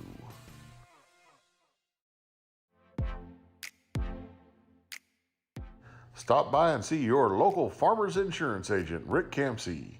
Rick and his staff want to help customers find the right coverage for their insurance needs. Open Monday through Friday, 8 to 5. Stop by 212 North Highway 132 or give them a call, 830-665-4495. Rick Campsey and Farmers Insurance, proud supporter of Warhorse and Arabian Athletics. Land and Ranch Services in Devine is your one-stop shop for fencing and supply needs. Land and Ranch Services can do it all, from building ponds to custom fence work. They provide quality products such as Nipex tools and Lincoln welding supplies. They also sell a variety of post, wires, and other fencing materials. Land and Ranch Services, whether you do it yourself or need it done for you, they've got you covered. Open Monday through Friday, 8 to 5, and Saturday, 9 to 1. Morales Realty is proud to be a sponsor for Warhorse and Arabian Athletics this year. We have and will always support our local student athletes. Morales Realty has been serving Devine and the surrounding area with real estate services for over 24 years, offering buyer and seller representation on purchases in residential, commercial, and farm and ranch properties. We also offer property management services. Broker Cindy Langley Morales, a graduate of Devine High School, and staff offers a combined experience of over 70 years in real estate. Morales Realty, where experience matters. Injured Javelina number 7 Moncada up on his own power, able to walk off the field. That's great to see, because it looked like he got his ankle and knee kind of twisted up there on that tackle, Schmitty. He did. It sure did look like that, Jimbo, and you love seeing him get up. He's walking around on the field. Hopefully he'll be able to get over here. They'll do a little work to him, and he'll be able to get back out there. You know these kids, it's a small town just like Devine. These kids got other sports to play. Yeah, that's exactly right. So good to see him up on his own power there. All right, here we go. 1st and 10 here. Again, I formation for the Javelinas. Pitch back left side. Again, not much doing there. Number 12, that's Caleb Sanchez.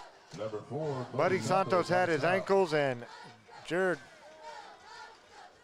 Fernandez took care of the top half of him, as the Warhorses allowed for little to no gain, maybe a half a yard on that play, if any at all. And that's the kind of stingy Warhorse defense we're used to seeing. Yep, clock runs here with 4 minutes and 5 seconds left to go in the half. 2nd down and 9 upcoming for the Javelinas. Got some shout outs here. Kaylee Ramirez, well, not Ramirez anymore, Kaylee Doherty. She really enjoys the screaming over the music coming back from timeout. So pitch back right side, trying to get outside is Sanchez. And he is going to be down to the 16-yard line. Dishman with another tackle for the Warhorses. Dish has been all over the place, Jimbo. Speaking of Dish, I just got a text in from Jay Dishman, and then come to find out it's going to be Kim on his phone, Kim Madrid. Her, Kim Boggs, listening on the back porch tonight. They said they enjoy watching and listening to the game. That's awesome. So we appreciate them tuning in as well. 3rd down and around 6 here. Handoff. Sanchez right up the middle. Nothing doing there, as he is going to be hit and dropped at the line of scrimmage. Jared Fernandez right there to slam the door and say, no, sir. 4th down, and what's that, Jimbo? 6, 7 yards? Probably. Looks like Cameron's got us at 6, so we're going to, nope, he's got us at 7. So we're going to go with that. We're going to go with 7. Now, he's the accountant. We got to stay on the right page. I know how that works. When you got the accountant keeping track of things.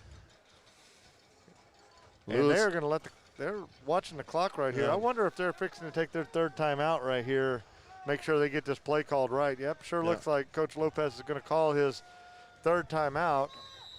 And with that, we're going to go and take the timeout with them. 14-0 Warhorses lead, 2:58 left to go in the half. We'll be back in a moment. Looking for accessories for your truck or automobile? Stop by Alamo Truck Accessories.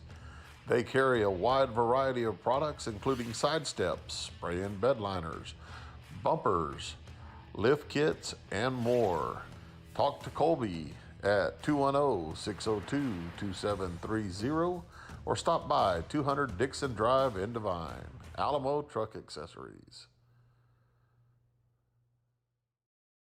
Are you looking to buy real estate? If so, you need a buyer's broker working for you. I'm Christy Parker, broker owner of Texas Sold. I specialize in ranch, land, residential, and investment properties. I have a reputation as a real estate shark. My clients know I'll never settle for anything but their best interest. Buyer representation is free. Don't call the number on that other sign. Call me, Christy Parker, 210 Texas Sold U. That's 210 TXSOLD, the letter U.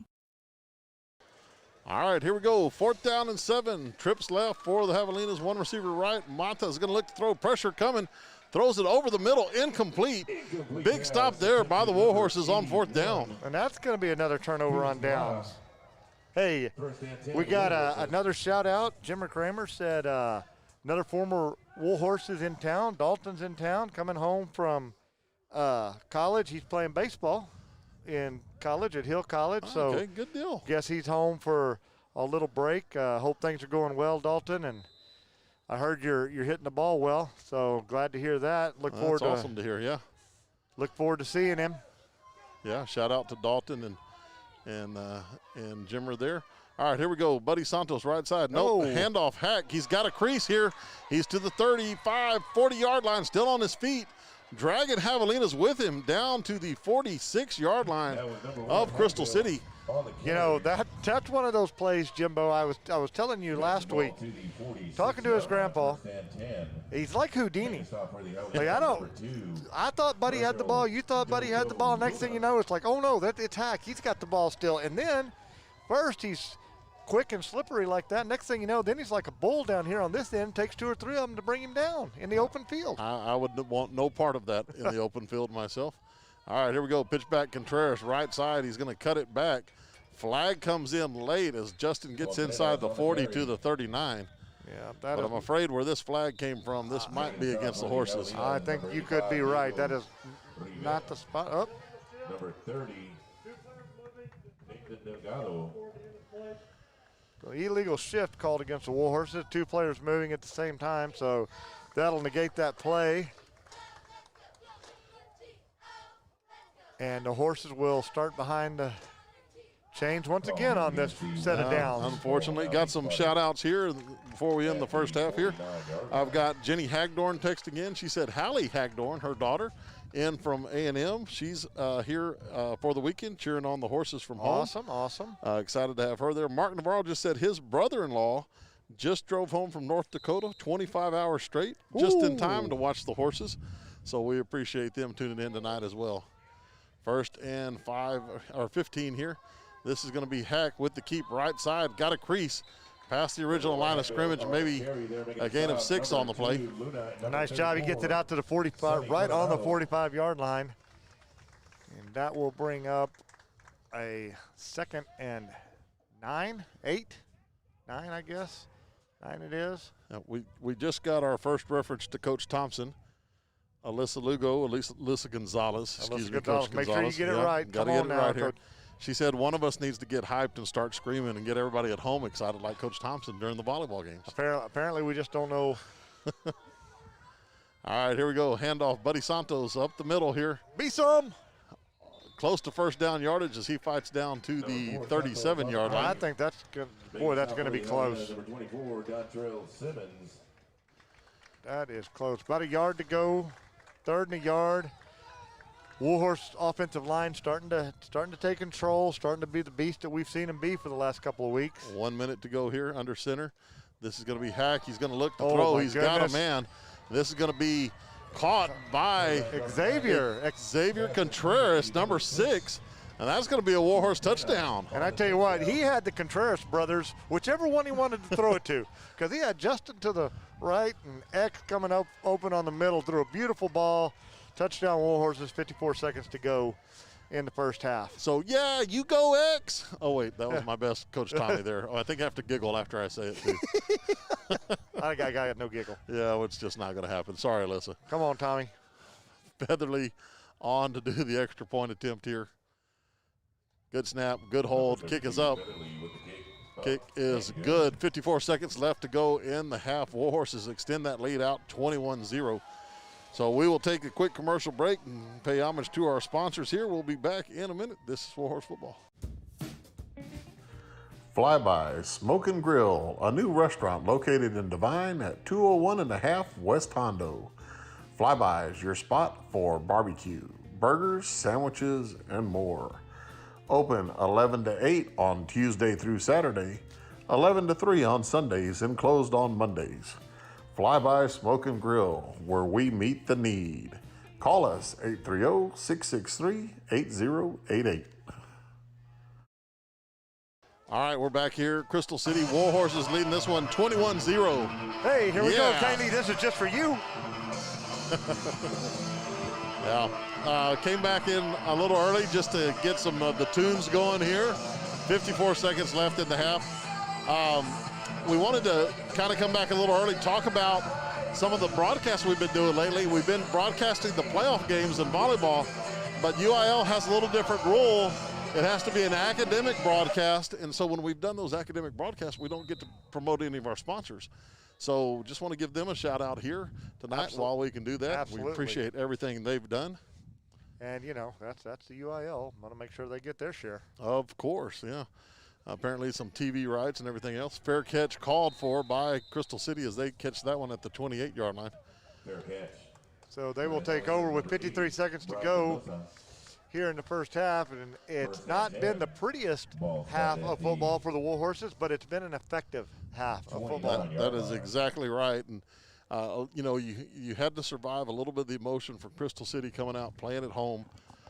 You know, for sure. And then it's the effects of a long year for the Warhorses. It is. You know, a little beat up. I mean, it's week 10, so you really don't have many people that are out there just 100% healthy. That's right. So fight through it a little bit, and Warhorses have done that, up 21-0 here.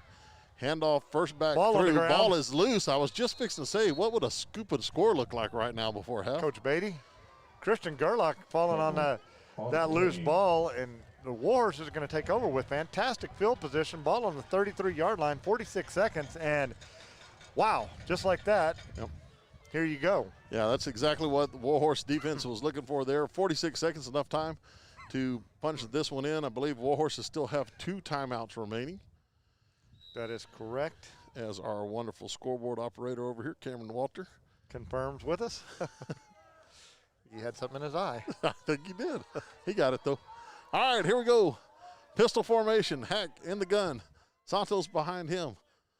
Motion by Ethan Santos. Hack looking to throw. Oh, he's got him over the middle. This is intended for Aiden Zapata. Aiden Zapata with the catch. Beautiful throw. Hack laid that ball in right over his shoulder. Just a beautiful pass.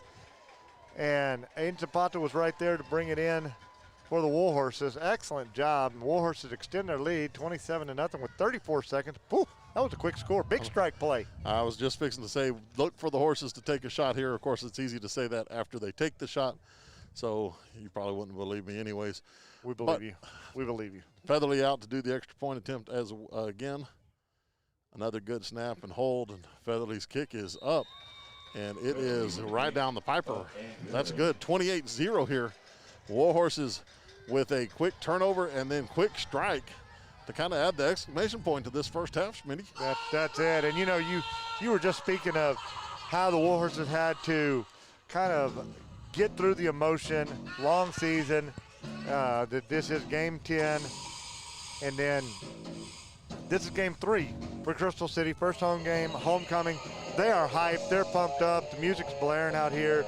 So you kind of see they don't quite have that pep in their step like they just had.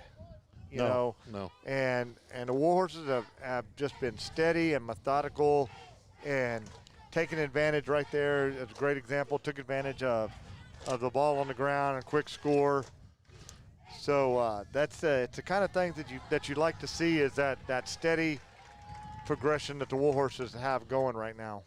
Oh, most definitely. There, we're getting all kinds of text in here. One thing we'll talk about at halftime, a lot of success in the underneath programs for the Warhorses here as they ended the season last night on Thursday. We got a lot to talk about in that department. We really do. Featherly to do the kicking here.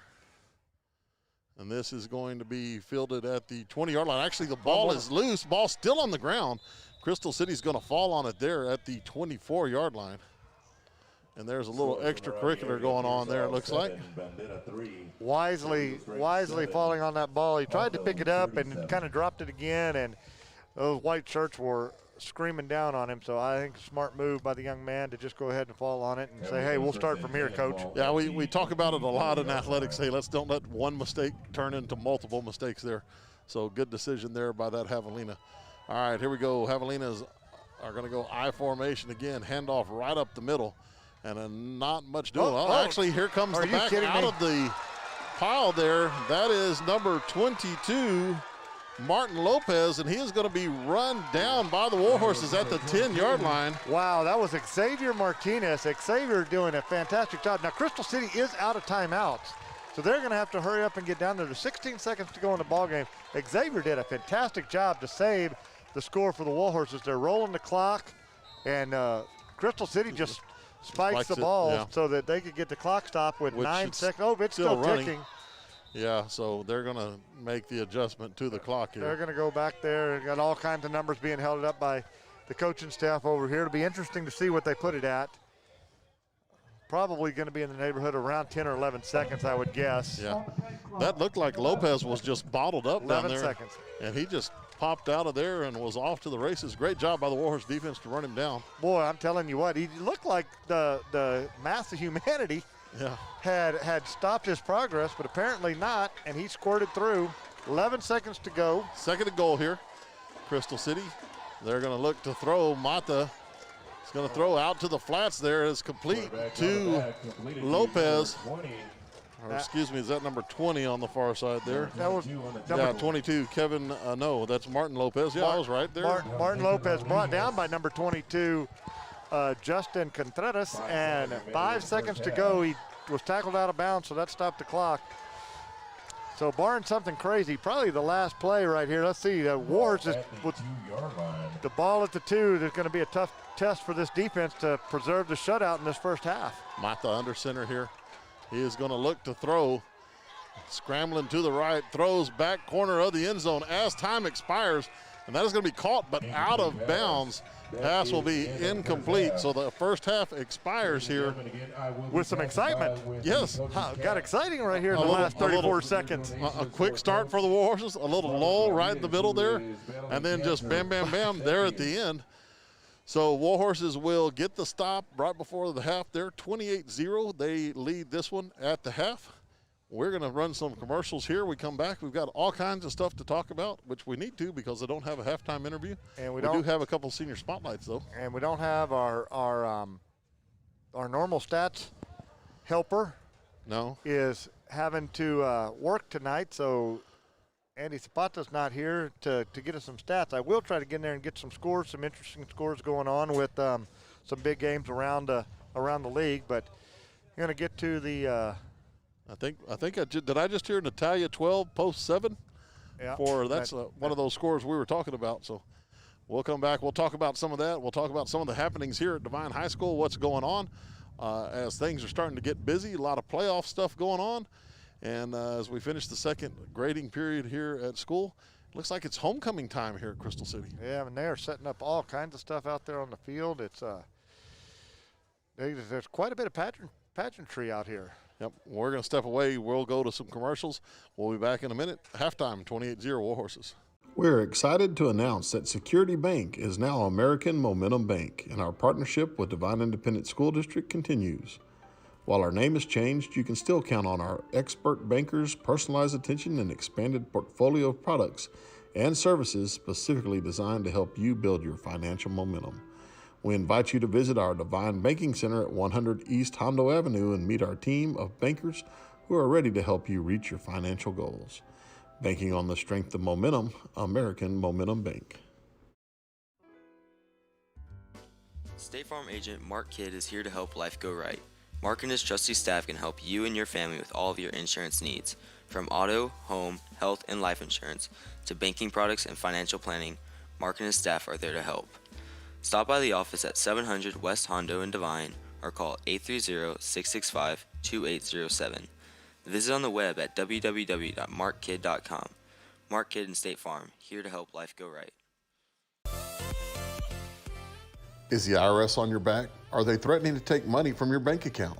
Have they filed tax liens against you? Do your tax problems keep you up at night? If so, then James McElwee can help. James is a CPA that knows how to fight the IRS. Call him today at 830-476-3001 or email him at james@texastaxplanners.com to see how he can help you get free from the IRS. Royce Grain out of Hondo, Texas is your supplier of premium quality feeds, bagged and in bulk. Royce Grain provides corn, apple scent corn, protein pellets, specialty feed mixes, scratch, and wild bird seed. Call 210-844-4015 for ranch delivery or stop by Morales Feed Store or WOG Supply in Devine. Royce Grain, premium quality feeds. Chaparral Ford is proud to be a sponsor of this year's Warhorse and Arabian Athletic Program. Chaparral Ford has been serving Devine and its citizens for over 35 years. For more information, visit the website at www.chaparralford.com or go to the Devine establishment located at 102 County Road 773. Chaparral Ford, the experience is worth the drive.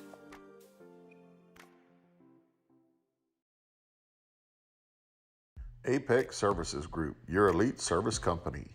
Apex is pleased to offer cargo tank inspections, internal cleaning, welding, and liner installations. Apex also provides hot shot and straight truck services throughout Texas and surrounding states. We believe in quality, ensuring equipment remains safe on the roadways. Please call Michael or Chris today, 844-427-3974.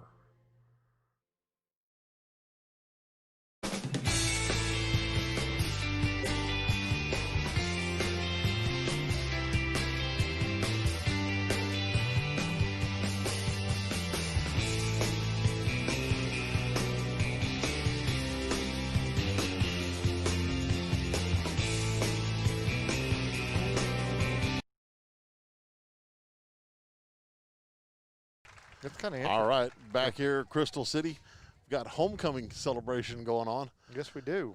And they had the music going. We were going to come back a little earlier, but the music was going. We couldn't hear a whole lot. So we do want to get into a couple of things here since we don't have some of our normal things. But football season at the sub-varsity level concluded last night, and the Warhorses had a great showing at their sub-varsity levels.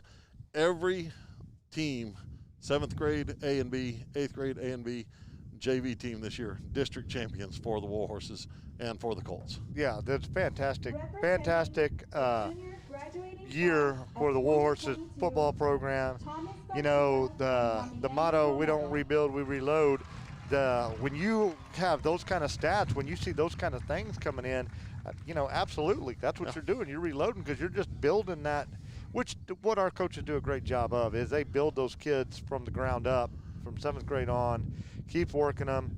They run the system as 7th graders, 8th graders, freshmen, JV kids, and then they're ready to go on Friday nights. Yeah, all teams undefeated in district play. The 8th grade A team goes undefeated for the season, 9-0. And a big turning point for them, or a big game for them, was the game against Refugio. They went out and won that game, and talking about it coming down here, they were talking about, hey, you know, that kind of gave those kids a little spark, like, hey, we got a chance to be pretty good. Yeah. Expect some good things. I mean, our middle school had a really good season this year, and our JV team as well. And, you know, the JV team, a lot of freshmen playing on that team. Well, so. and I was just going to say, think about this, Jimbo. You're talking about that 8th grade team going undefeated. Uh-huh. And how many freshmen are playing on this varsity team right now tonight? Exactly. And not just a part of the team, but I mean, we're talking about there's 3 or 4 kids out there that are starters, starting on defense, getting big minutes, and we've talked about that all year long. In some of these games where they've been able to play these kids that are not getting every minute, they're getting lots of reps in the second halves of some games, and wow, you think about an undefeated team coming up, you think about that JV team that, like you said, is loaded with freshmen as well. Woo, yeah. Future's looking good. Really bright for the Warhorses here. We've got just the camera out on the homecoming festivities. I put it on the secondary camera. I put it on the webcam. I just don't want everybody to see how tired we are.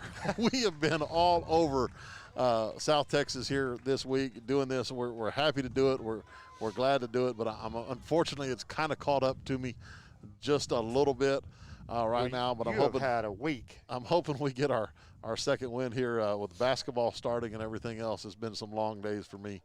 But gladly we'll do it for the people at home that are able to watch and bring the success of the Warhorses and their programs to everyone. Well, and not just Warhorses, the Arabians as well. Absolutely, because we have been busy with Arabian volleyball, and they have just been outstanding. It just seems like they get better and better every game we go watch them, Jim.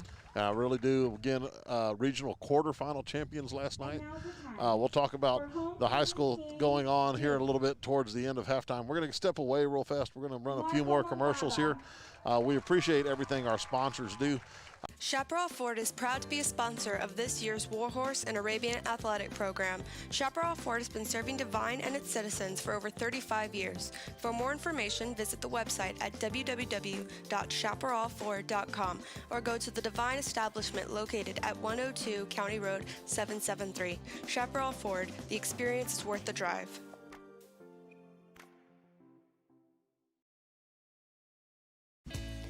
Thompson Houston Real Estate was established in 2012 and is located at 703 West Hondo Avenue in Devine, Texas.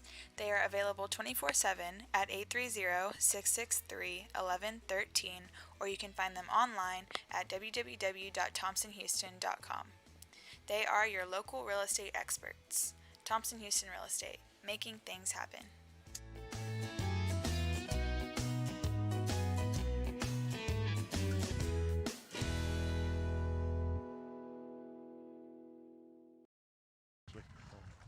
All right, we're back here at Crystal City. Up on the top of the press box here is Smitty's looking through his phone trying to get some of the scores. We've got some coming in right now. And the interesting one definitely is that Natalia post score. It is, and we just got a message. Thanks, Joseph, for texting us in. And we just got a word that Poth has just regained the lead. 15-12, I believe, is what that score is right now. So Natalia playing hard, and that's a big game because that has some serious playoff implications for that district. Moving on, we have Devine obviously up 28-0 here. Hondo is up 37-7 at halftime over Carrizo Springs. Bandera 7-3, or I'm sorry, Pearsall is up 7-3 over Bandera. How about this one, Jimbo? Wimberley is up 70-0 at halftime over Austin Achieve. Wow. And Austin Achieve, that's a couple of those high schools that they opened up in the Austin area that are new this year, so they're playing that lower schedule. Cuero is up 49-0 over Gonzales. And I tell you what, here's a place that we visited from the Honey Bowl in Uvalde. Uvalde is up 16-7 over Somerset. Oh, wow. So that's an interesting game. Lampass is up 42-0 over Fred. And Medina Valley is leading 7-0 over Lockhart in Panther Stadium. So just a few of the things going on around. Oh, how about this? Lavernia is up 21-0 over Pleasanton in Eagle Stadium. All right. Yeah, some of the scores going around here at halftime. About 9.5 minutes left to go. 28-0 Warhorses lead this one, as you see on the scoreboard there. Halftime homecoming festivities are over with here at Crystal City. We're going to take a quick commercial break. When we come back, we've got some shout outs for a couple of people. We want to try to recognize some of the students that kind of behind the scenes that don't get a lot of love. We're going to talk about our athletic training staff a little bit, and then we'll talk about some of the goings on around DHS that are fixing to happen. So we'll be right back in a minute. This is Warhorse Football. Hi there, it's Marcus and Kenneth Buckner from Markin Media Co. here in Devine. We exist to help you create, collaborate, celebrate. We build and manage websites, handle your graphic design and printing needs, and manage social media and Google advertising. Our space is your space. Markin also offers hourly party rentals, co-working with super fast Wi-Fi so you can get your work done, and a music recording studio. Let's create, collaborate, celebrate. Give us a call or come by and see us. Markin Media Co. proudly supports Devine Athletics. Jack Wagon Coatings is a proud supporter of Devine Athletics. Jackwagon offers powder coating, Cerakote, CNC metal designs, and sandblasting for all sizes of projects, both residential and commercial. Call Rob 210-459-3426, Monday through Friday from 8 to 5. All right, we're back here at Crystal City, and wanted to take a minute to kind of recognize some of the behind-the-scenes kiddos that do a lot. They're at practice every day, but they never step on the field in a uniform. Absolutely. That's our student athletic trainers. First off, athletic trainer Ruben Austin. Shout out to him for all that he does for our kiddos here at school.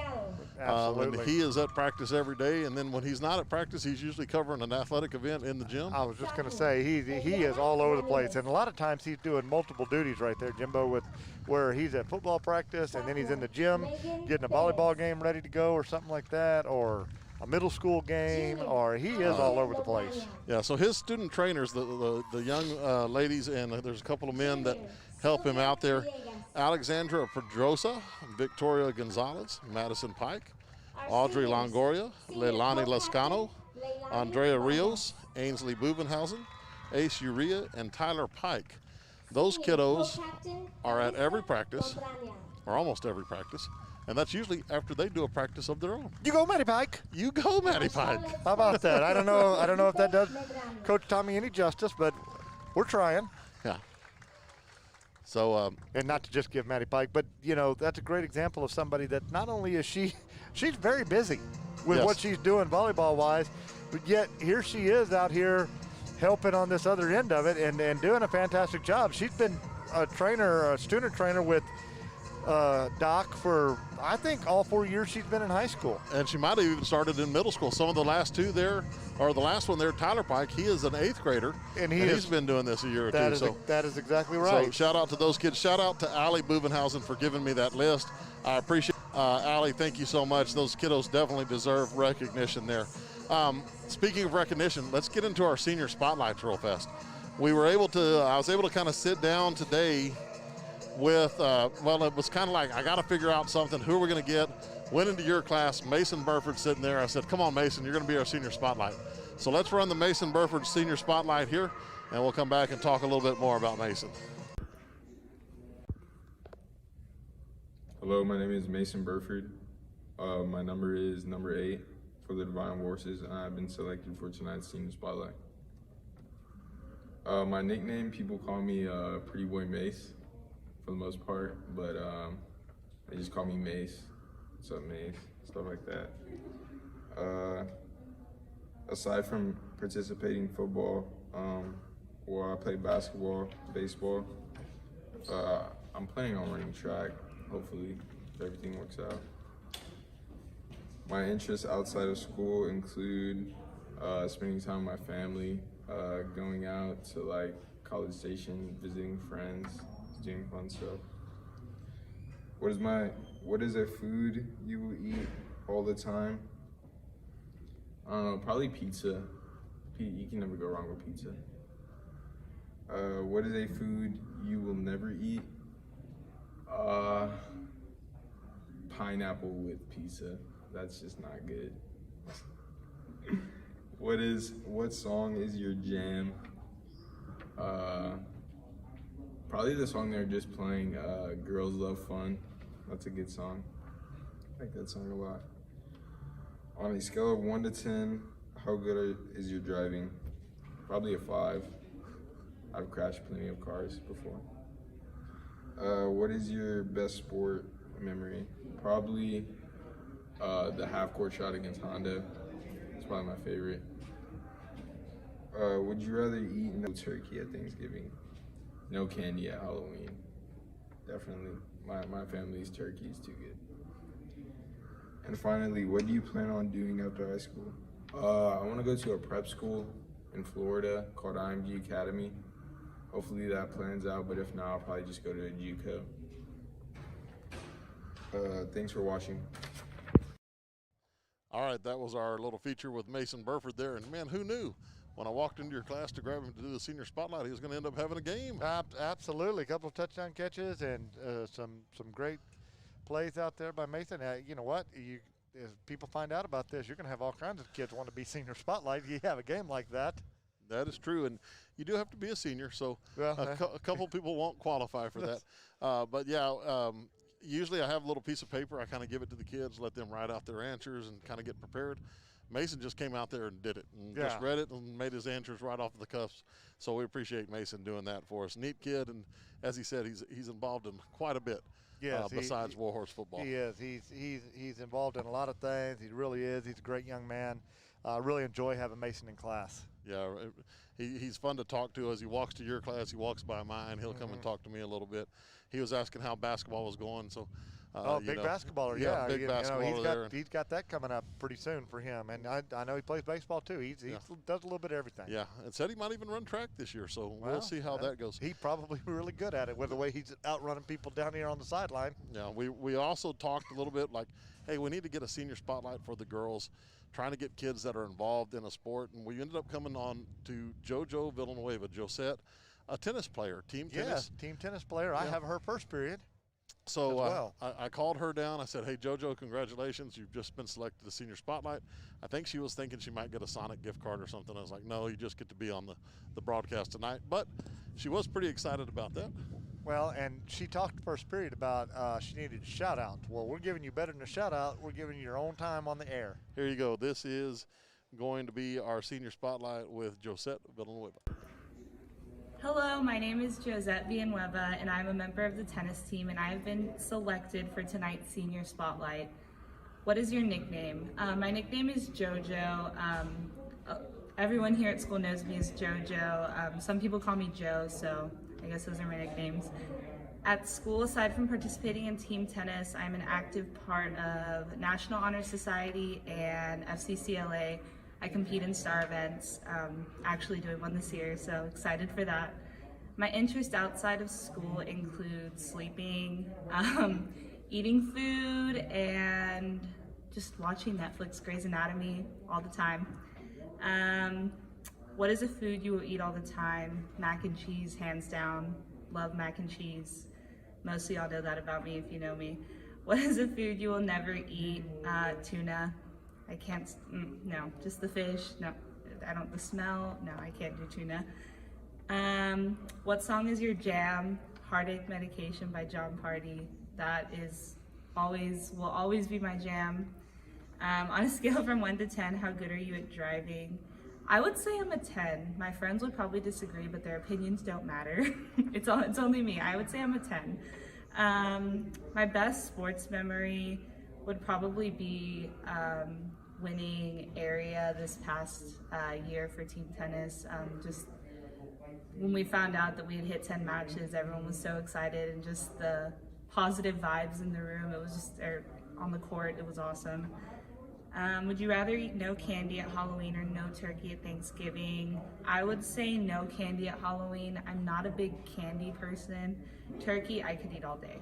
Also, you have the excuse of taking a nap after because the turkey makes you tired.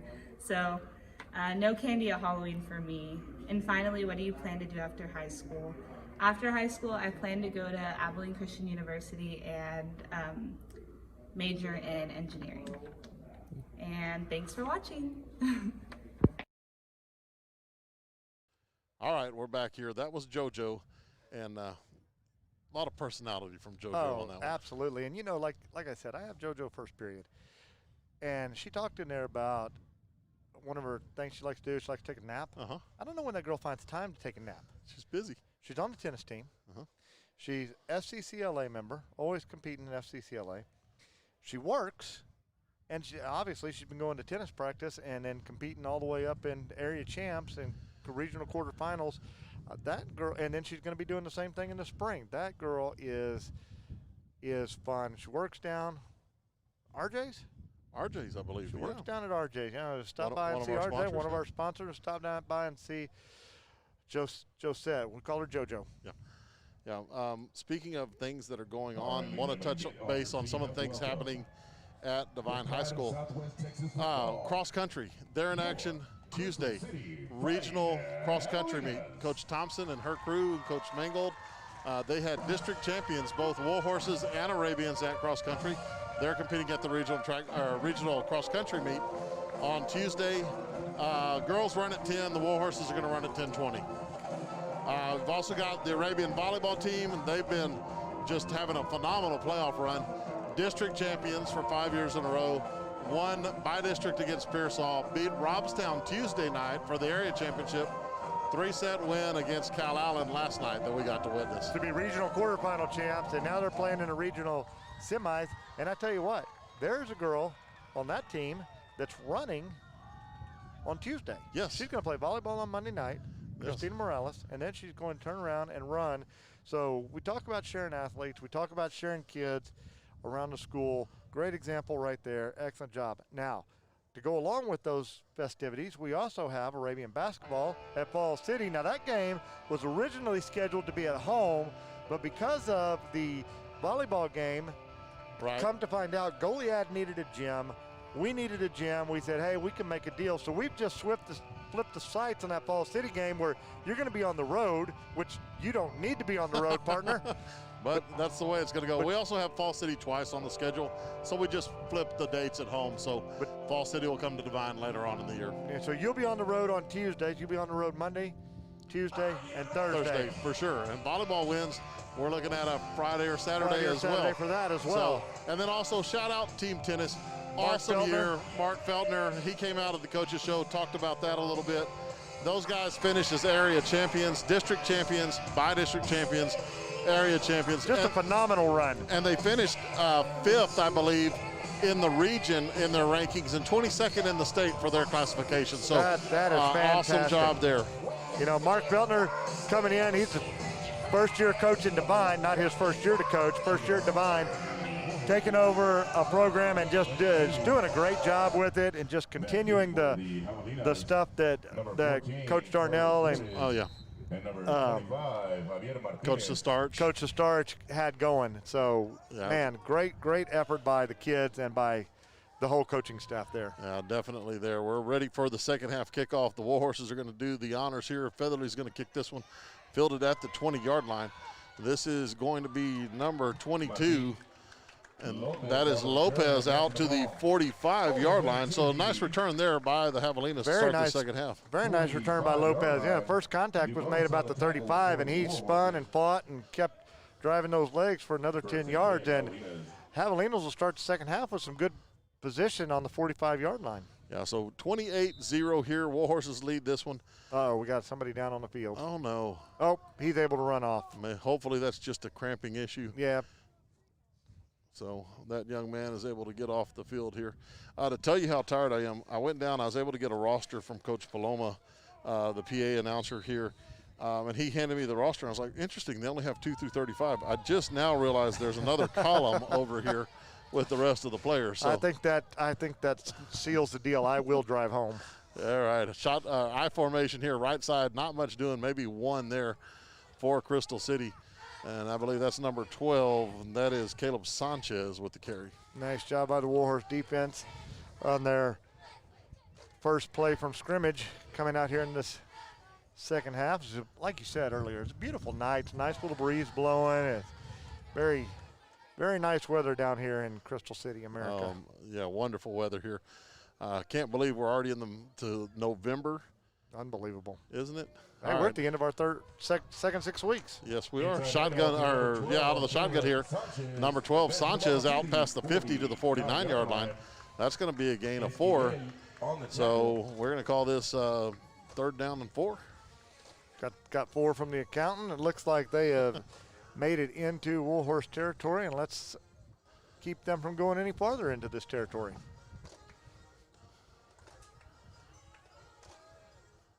It's kind of different being in Crystal and not having the mighty Javelina band perform. I'm telling you, it's interesting. They got some right up the middle down. Nothing doing there as the handoff is going to be taken by number 25. That's going to be Javier Martinez.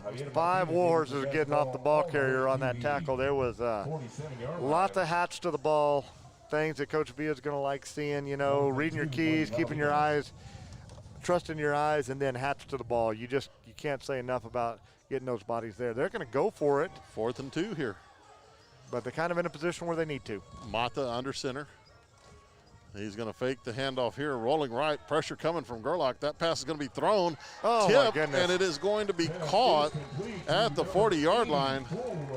That is being in the right place at the right time. That ball was tipped and just went right into his hands for the reception. That will move the chains. And that was number 84. Ball spotted right on the 40-yard line. And Westbrook. Yeah.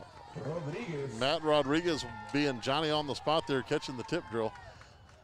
So move the chains for the Javelinas. They're going to go right up the middle again. Sanchez. 25, Martinez. Excuse me, that's Martinez with the carry. Gain of 1. Colin Dishman coming up off the bottom of the pile, getting his head in there and making another tackle. I tell you what, we've called Colin's name a lot tonight. He has really been all over the field. And, you know, this is a seniors' last district game, Jimbo. It really is, yeah. And they're on the road, and we're talking about a lot of them out here. Yes, we are.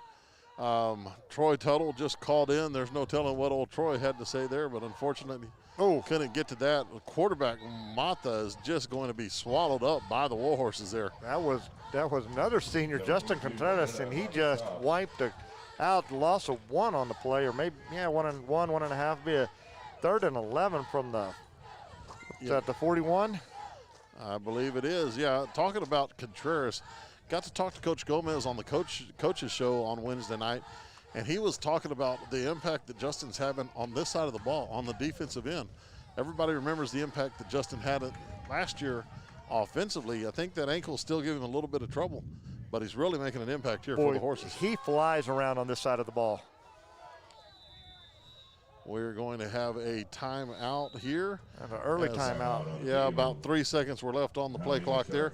So Javelinas will call the timeout. We're going to take it with them. We'll be back in just a moment. This is Warhorse football. Honey, what are you doing? AC's broke. I'm cooling off. Well, why don't you just call the AC guys? Which AC guys? The AC guys. Which ones? The AC guys. Which AC guys you talking about? The AC guys. Tell me which ones to call. Call those AC guys. Which ones? The AC Guys are proud supporters of your Devine Warhorses and Arabians athletic teams and are a local family-owned business that caters to all your residential and light commercial needs. Call the AC Guys today. Devine Grass, a proud supporter of Warhorse and Arabian athletics. Call Devine Grass at 956-606-9995 for all of your grass needs. All right, we're back here as 3rd down and 11 upcoming for the Javelinas. Timeout here with 8:30 left in the 3rd quarter. Now, early timeout for the Javelinas, but one that they need to get right probably. So Coach Lopez taking that timeout to get the right play called. Mata throwing over the middle. That ball is going to be caught. Number 2, that is going to be Virgil Luna. Virgil Luna catching that ball across the middle. He happens to be your homecoming king. He is your homecoming king here at Crystal City. That is Ethan Santos with the tackle on the play. And I guess Coach Lopez did draw up the right play on that timeout. So Warhorse is in a position where they're going to have to stiffen up if they want to preserve this shutout. Ball on rest on the 20-yard line. 8:06 left to go here. Little option look for the Javelinas. Well played by the Warhorses, as that's going to get back to the line of scrimmage. That was Justin Contreras getting in there and making the first contact. When we spun away from Justin, he ran into Buddy Santos and Jared Fernandez, and that was about the end of that play. Yeah, Lopez, the ball carrier there. No gain on the play. 2nd down and 10. Just got a text in from Brandy Sorrell. She said, thank you guys for doing everything. Her and Michael, they're watching. And appreciate everything we've done this week. They've watched most of it. So here we go. Mata looking to throw. Pocket collapses there. He's going to be brought down for a sack. Again, great job by the Warhorse D. Was that a sack? Because if that was a sack, that was Christian Gerlach in there. And I think that was number 20. And he told me his goal for the season when they wrote goals out early on was to get to 20. Wow. And, you know, that's impressive. It really is. That's an impressive number, and I think that was his number 20. And if it is, congratulations, Gerlach. How about another one? 3rd and long here. Mata looking to throw. Here comes pressure again. Little screen there. That's going to be picked off. That is Colin number Dishman. 2, Colin Dish, coming in, making the play. That was number 2, Dishman. Great job. That was a heck of a catch right there by Colin Dishman. He went down, little slide and catch again. That's two seniors sliding catches. And a big turnover. Warhorses get the stop. Apparently, we're still volleyballing last night. Yeah, Wow. big play there by Dishman. He had read that screen well. A little errant throw because of the pressure by the Warhorse line. Guess who was pressuring him? Gerlach. It was Gerlach. That's our very first senior spotlight, by the way. That was. Pistol formation here is Hack's going to be in the gun, looking to throw. This is going to be outside. That is going to be Burford. First down yardage. And he'll be run out of bounds at around the 40-yard line. You know, based on the way he got down the line right there, I'm going to say probably track wouldn't be a bad thing for Mr. Burford. Yeah, he was talking about that in his senior spotlight. And, you know, I think it's one of those deals where he's looking around thinking, hey, this is my senior year. There's no telling. Look what happened last year.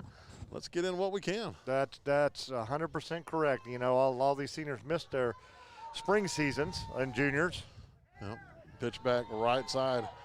This is, I think that's Justin Contreras with the ball. And he'll be out past the 43-yard line. He'll be marked down. Made initially by number 2, Virgil. Justin's helmet came off, so he'll take a play off while part of the rules. And nice little 4-yard gain by Justin. And, you know, that's kind of what we want to see. We want to see that line dominate, push, 4 or 5 yards of carry. And I'm not a mathematician, but it usually works out pretty good if you get 4 or 5 yards of carry. I think it does in this sport. So Warhorses are going to come out. Hack's going to be under center here. Buddy Santos will be behind him. Pitch back Santos left side. Big surge there by the Warhorses. Santos finds a crease. He's at the 30, cuts back across the field. 20, still fighting for yardage. Down inside the 10, and that was Buddy Santos around the left side, and in a flash there, Schmitty. Flash. He went sailing around. I tell you what, you talk about picking up the pace. They did right there. Buddy Santos went screaming around the corner, and then, like you said, they made contact with Buddy on the 20. The ball's now spotted on the 9, and that's all yak yards for Buddy after a 35-yard run? Well, I was going to say long, but yeah, 35 sounds pretty good there. All right, here we go. Warhorses break the huddle. First and goal as the ball's inside the 10. Handoff Santos up the middle there off the right and down inside the 5. So they're making a stop. Number 85, Rivera, number 34. Second and goal for the Horses upcoming.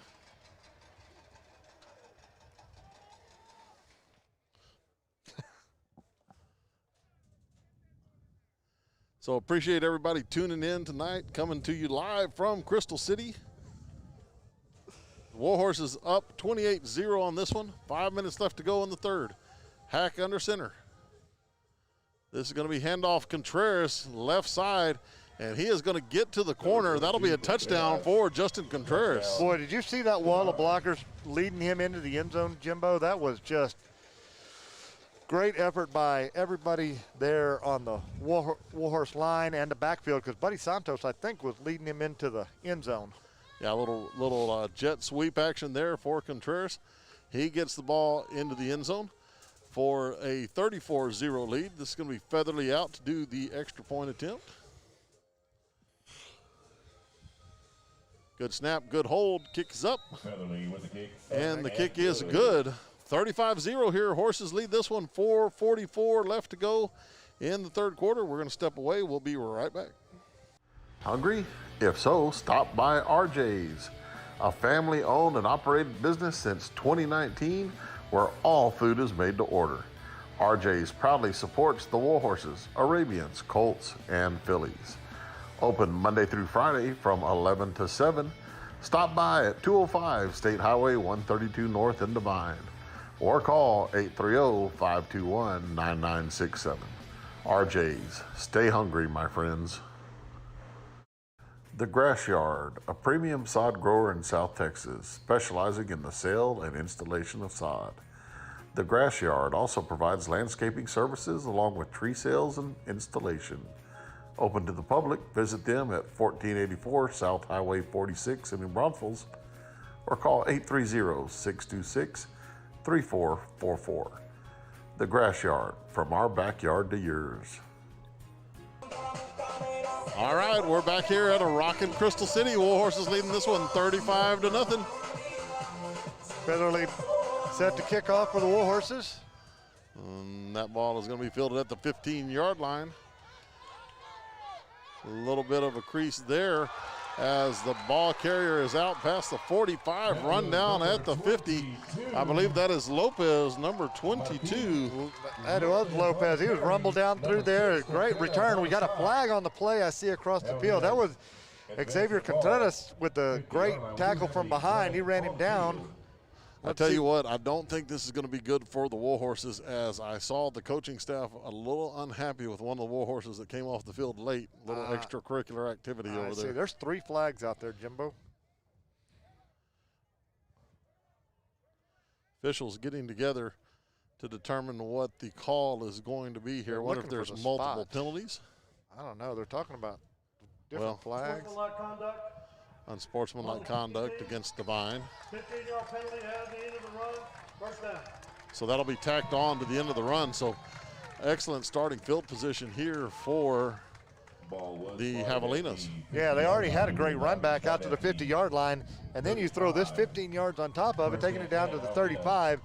The Warhorse defense has done a great job, but you can't keep putting yourself behind the 8-ball like this. That's exactly right. And I know that was one of the emphasis by the coaching staff here to try to eliminate some of these penalties. Got to keep those flags off the field. Mata is looking a little. That ball is going to be loose. Scoop and score. No, Mata makes a great play there for the Javelinas to get back on that ball at the 45-yard line. Huge loss on that play. Great job by Mata to get there, but that's a 10-yard loss all the way back to the 45-yard line. See Reese Navarro in here saying, keep up the awesome job, guys. We appreciate that. Thank you, Reese. Robert Pequeño said he wants to get another shout out for Jojo there at RJ's. Yay. Said they are super proud of her and all of her accomplishments. And you know what? So are we. Yes, we are. Yes, we are. Jojo's great girl. Great young lady. Not a girl, young lady. A little option here, right side. Oh. Big hit by the Horses. That was Xavier Martinez just laying the wood to the running back over there. Nice play by that. That's another senior stepping up and getting his name called out here. Yeah, so game there. 3rd and 16 upcoming for the Javelinas here. Ball resting on a 41-yard line. Big shout out to Lorenzo Morales, and he says big shout out to his wife, Melissa Morales. She finally sat down and was able to enjoy the game with him. Now she knows what he's been doing on Friday nights. Mata looking to throw here. Pressure coming. He's going to throw this deep. That is going to be incomplete. Great coverage on the play by the Horses. That was Xavier Martinez with great coverage out there again. And I tell you, Peyton Carr just given Mata all he wanted for pressure when he threw that ball. Pass attempt was to number 21, Kevin Mendoza. So incomplete pass brings up 4th down. Looks like Crystal City's going to run the punt unit out here. And Mason Burford back on his 10-yard line waiting to field that punt. Now this time they will be punting downwind. Yeah.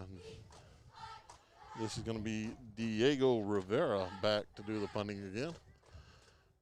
Rivera's going to put his foot into it. A high kick angle to the right side. One will hit inside the 20. Ooh, and took a Warhorse bounce. A little wedge shot there as it came backwards. I tell you what, anything that bounces back like that had to be a sandwich. That kind of spin, only Camerooni puts that kind of spin on the ball. Yeah. Well, I could put a spin on the ball that makes it go to the right, if that helps any. That's a Sally Wango spin. Yes, that is definitely. Supporting the mighty Javelinas. I don't know. They didn't give us. I didn't get a new one. We had a couple roster questions here, and we don't really know who it is. We've got a couple of kids that moved down to play in the last JV game. A couple of kids that got moved up here. So we'll do our best to identify them when they get out there. Hack's going to hand off. Buddy Santos right side. Burford's out trying to give him a block. Buddy lowering his shoulder there. Driving past the 30 to the 31-yard line. Great finish to that run by Buddy Santos, which Buddy Santos always finishes those runs. And you know what? We talked about Matty Pike. Matty Pike. You never notice it's Buddy Santos? Buddy Santos? That is. Buddy Santos. Yeah. But. Or be some. But of course, as soon as we come up with B-some, he goes around the right side and the left side a little more. Hey, speaking of that, Toby Tomlin texted in earlier. He's watching from Coyote. He said, go Horses, enjoying the game. Shout out to Mr. T. That's it. The Warhorse announcer, Toby Thompson. Oh, nice cut by Justin Contreras. He's cutting back against the grain. He's at the 50-yard line. He's got some open field. He's got one man to beat, and he is going to stay on his feet. No, brought down at the 11-yard line there. Oh, he was fighting for all he was worth, and got just enough on him to get him off balance, but that ball is going to be at the 11-yard line. You know, it's good to see Justin getting involved in the offense here. I know it's been an emphasis for the Warhorse coaching staff.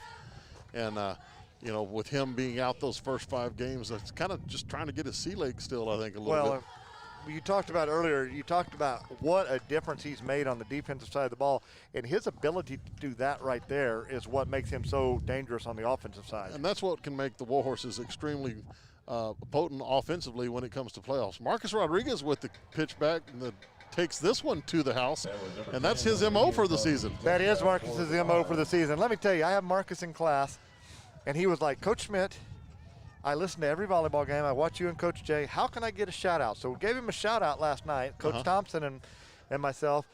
And he, first thing when I walked into class, or he walked into my classroom, he's like, thank you for giving me a shout out. That is the politest young man, and apparently tough as nails too. Yeah, and you know, he's one of those guys that gets first downs and touchdowns apparently.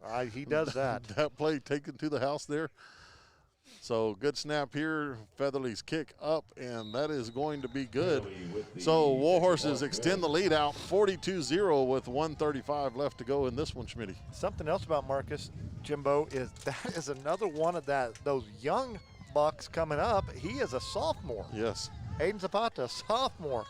You know, Gabriel Esquivel, freshman. Ethan Santos, freshman. You know, the list goes on. Logan, is Logan young? Aaron's young, right? Aaron, I think Aaron. I lost my train of thought here. There's our La Banda de los Javelinas announcement. That's why I lost my train of thought. That's one of my favorite parts of coming to Crystal City here. And one of the things you miss with this COVID restriction, and the band's not here to get out there and perform. They always do a great job when they're here. They really do. But yeah, a lot of young kids. And of course, we've talked about them all year. Seniors here for the Warhorses. Last district game. Boy, that was kind of neat at the end of that last district game when they all got out there and they all stood on their number. And I don't know if we were able to bring that to you, but they all stood on their number and they took a picture. That was really a cool moment, you know, for those seniors that put all that blood, sweat, and tears out for all these years for the Warhorse program. Yeah, Baldy was all over that the other night, just as he is here tonight. Appreciate everything that he's doing, manning the camera here. Featherly's kick is going to be driven deep. This one's going to be that's a fantastic kick. Mishandled there at the 8-yard line. Martinez is trying to get outside, and he's going to find a little crease here. He's going to be outside. Featherly is going to make an attempt at it, and he will be brought down at the 44-yard line. I think Featherly got blocked in the back there. Yeah, he did. We got 3 flags on the play, and they were all – Featherly's got a chance to make the tackle right there, and all of a sudden that young man went flying out of the way. Yeah. And 35, what do we got for 35? We got a number on 35? That's one of the kids. I know Coach Poppy told me. Is that by chance Aaron Bonilla? Bonilla, it might be. Because I have Aaron Bonilla, and I know he was wearing a jersey this morning in class, and I think it was 35.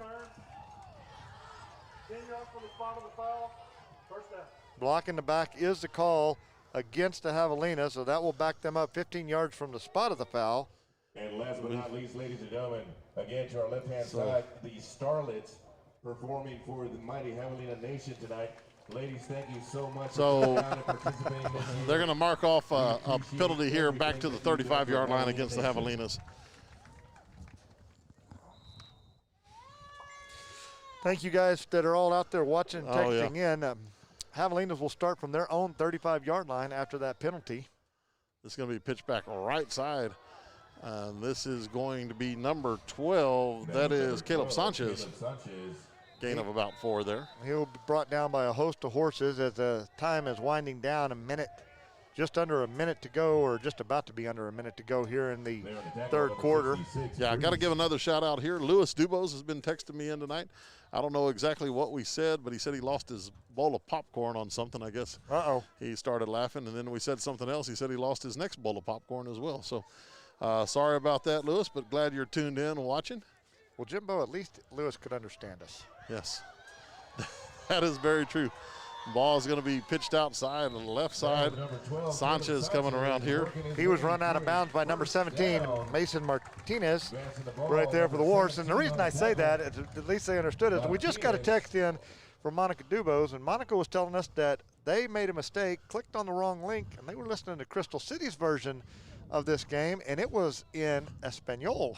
And she thought maybe Coach Jay and I learned it, and negative ghostwriter. Yes, you do not want that. You definitely do not want me trying to speak Spanish. All on this 6 broadcast. words that we know, and none of them can you say on the air. No.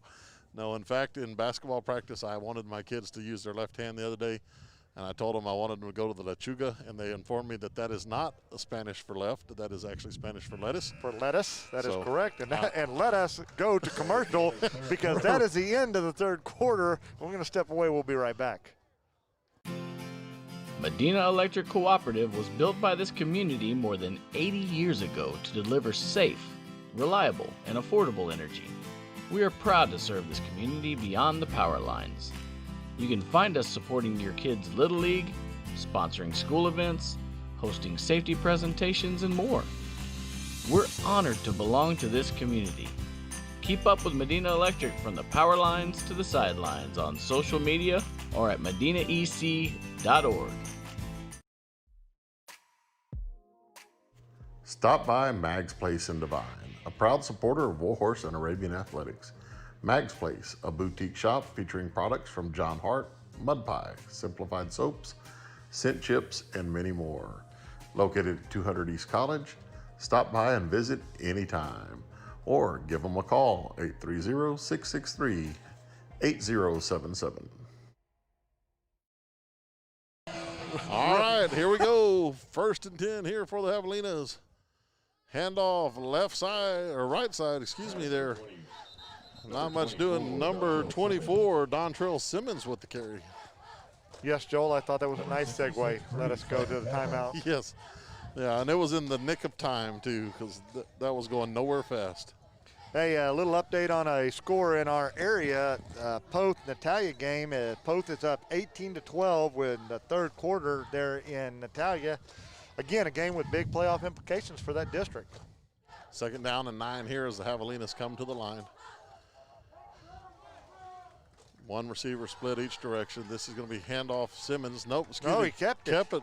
This is going to be Mata trying to get outside. He's at the 30-yard line, 20-yard line, run out of bounds. Good job by Xavier Martinez there. That's the second touchdown save and tackle that Xavier Martinez has made for this Warhorse defense, and he has done a great job back there being the safety and the last man, so to speak, because he's not playing the safety position, but he is the last man back there. I just got a text in, of course. Here come the lettuce text and the emojis. So I guess I shouldn't tell my story about the highway department and wanting to pick up the conejos that we put out to direct traffic. Yeah, I don't think you need to talk about the bunnies. So that I tell you what, like I said, that's why we are not speaking of that language. All right, fullback trap right up the middle there, and well played by the Warhorse defense. Gain of maybe 2 on the play. I tell you what, look at that. He is tough to get on the ground, Jimbo, because there was a mass of humanity in there, and they still didn't get him on the ground. Stopped his forward progress. Brings up 2nd and about 8. Aaron Bonilla. I think we just got confirmation on your theory, 35. There Aaron we go. Bonilla. Good. So, 10 minutes and 10 seconds here. 4th quarter. 2-back gun here for Crystal City. Mata's looking to throw across the middle there. Got a flag. And they're going to get the Warhorses. Ethan Martinez, I think, is going to get called for a little PI there. I think so. They're throwing that flag right out on the calling him for, he is calling him for the pass interference. I wasn't sure if it was going to be a hold or pass interference. Yeah, speaking of PI, Port Isabel, Lorenzo Morales sent us an interesting text earlier with some of the scores coming out of the Valley. That's right. Some of the possible by-district opponents had an Ingleside score there and a Raymondville PI. That game canceled due to COVID.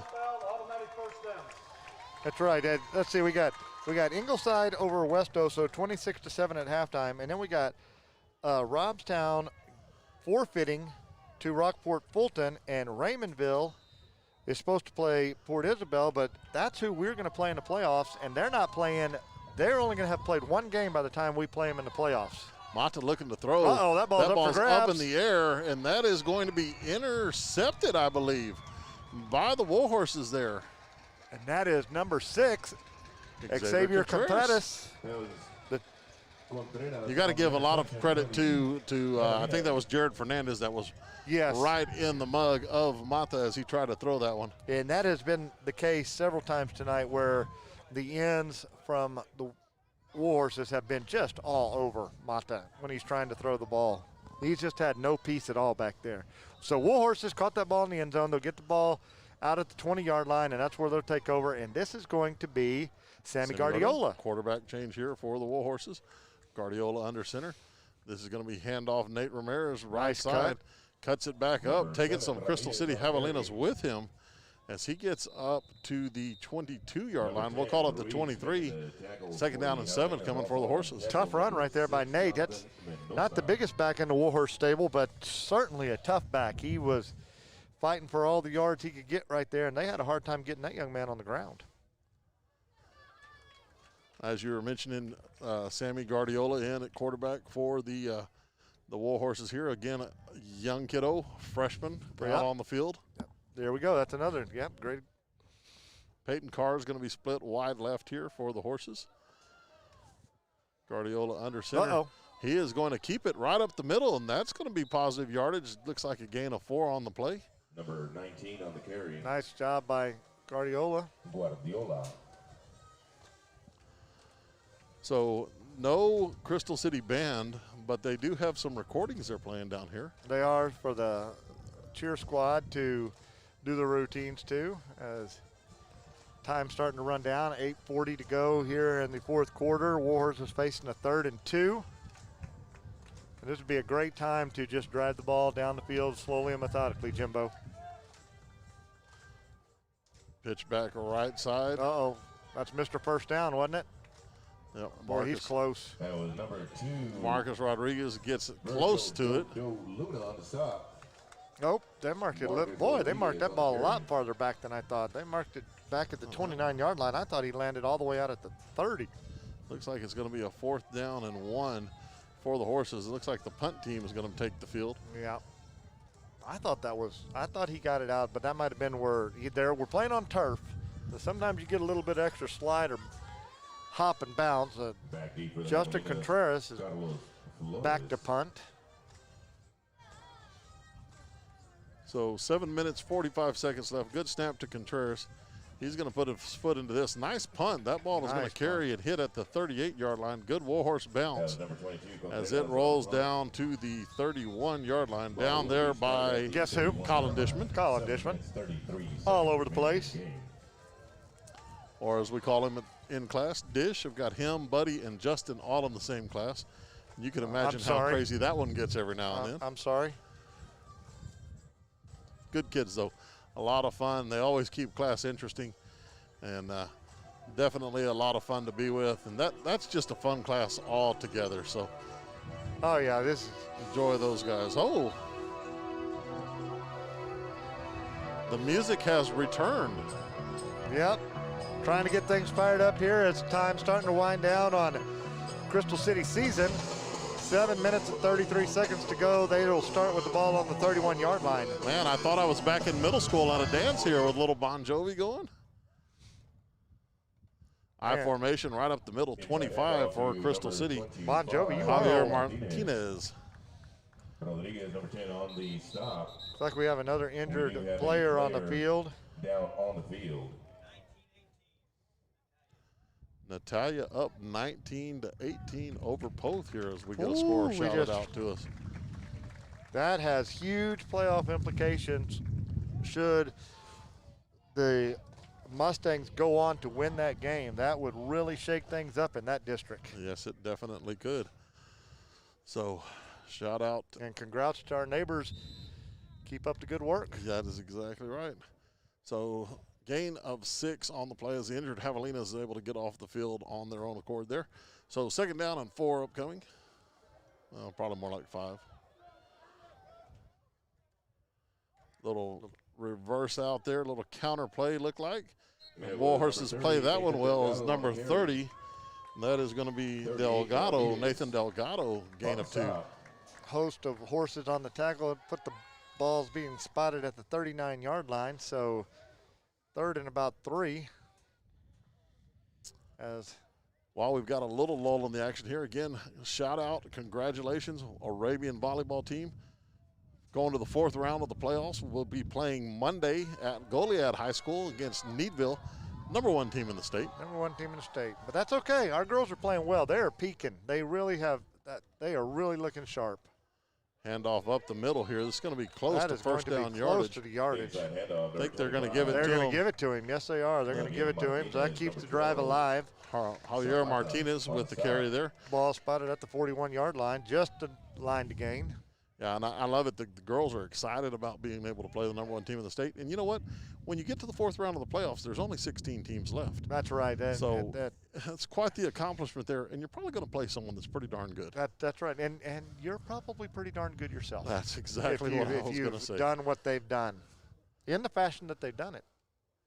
Little option here, quick pitch. This is going to be a hold. A wonderful tackle there is number 25, Javier Martinez, tries to get outside. Xavier Martinez with a fantastic tackle. I did not see any laundry on the field, but I, in my opinion, thought he was being held. Well, I think the referees might have taken the idea of let's keep this clock running here. I think they might. 42-0, 5:30 to go in the game. And I'm not against that myself. I'm not opposed to that either. I formation here. Handoff. No, quarterback keep. It, Mata is going to be brought down behind the line of scrimmage, and there's number 10, Marcus Rodriguez. Marcus Rodriguez making the tackle. Great job by the sophomore.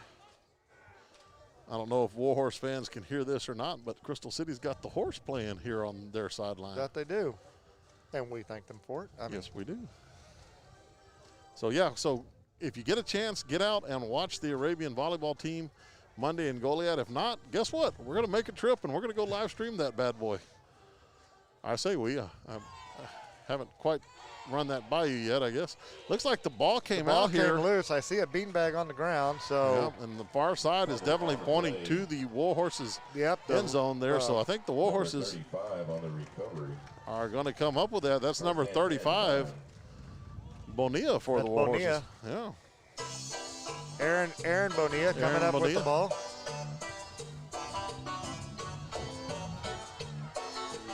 .437 to go. Warhorse takes over at the 41-yard line, and the music is going again. We're all dancing up here in the box.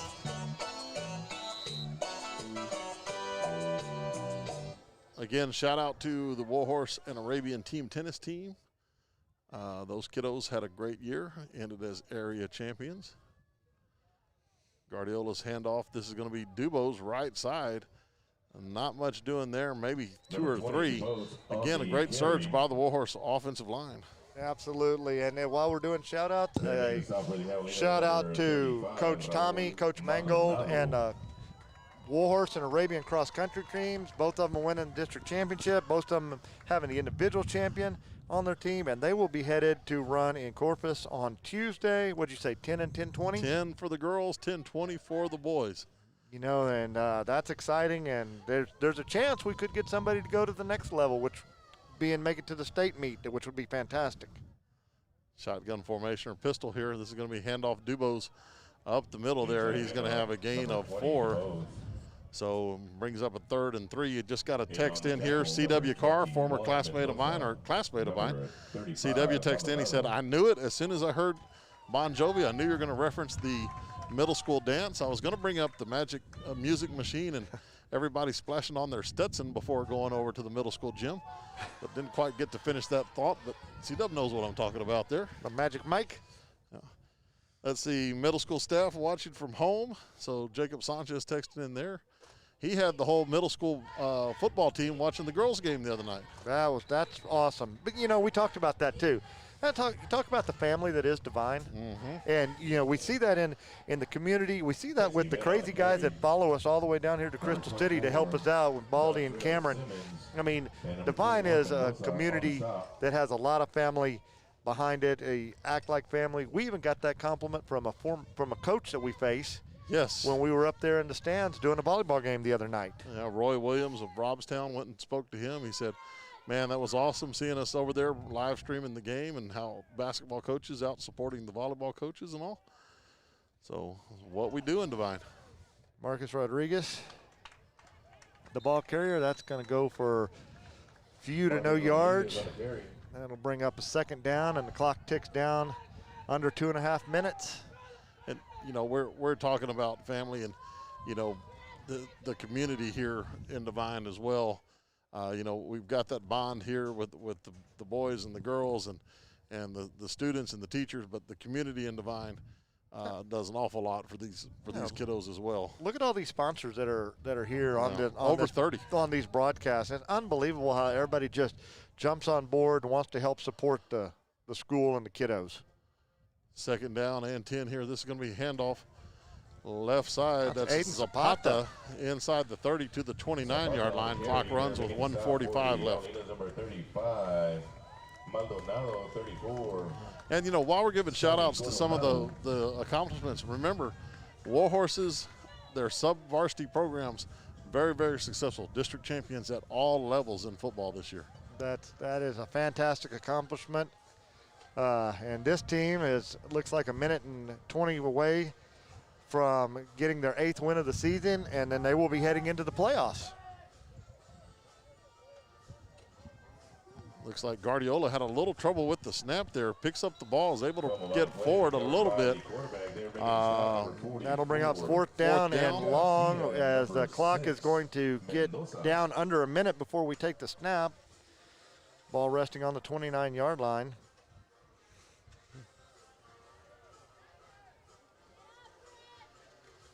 So Warhorses will have to snap it here.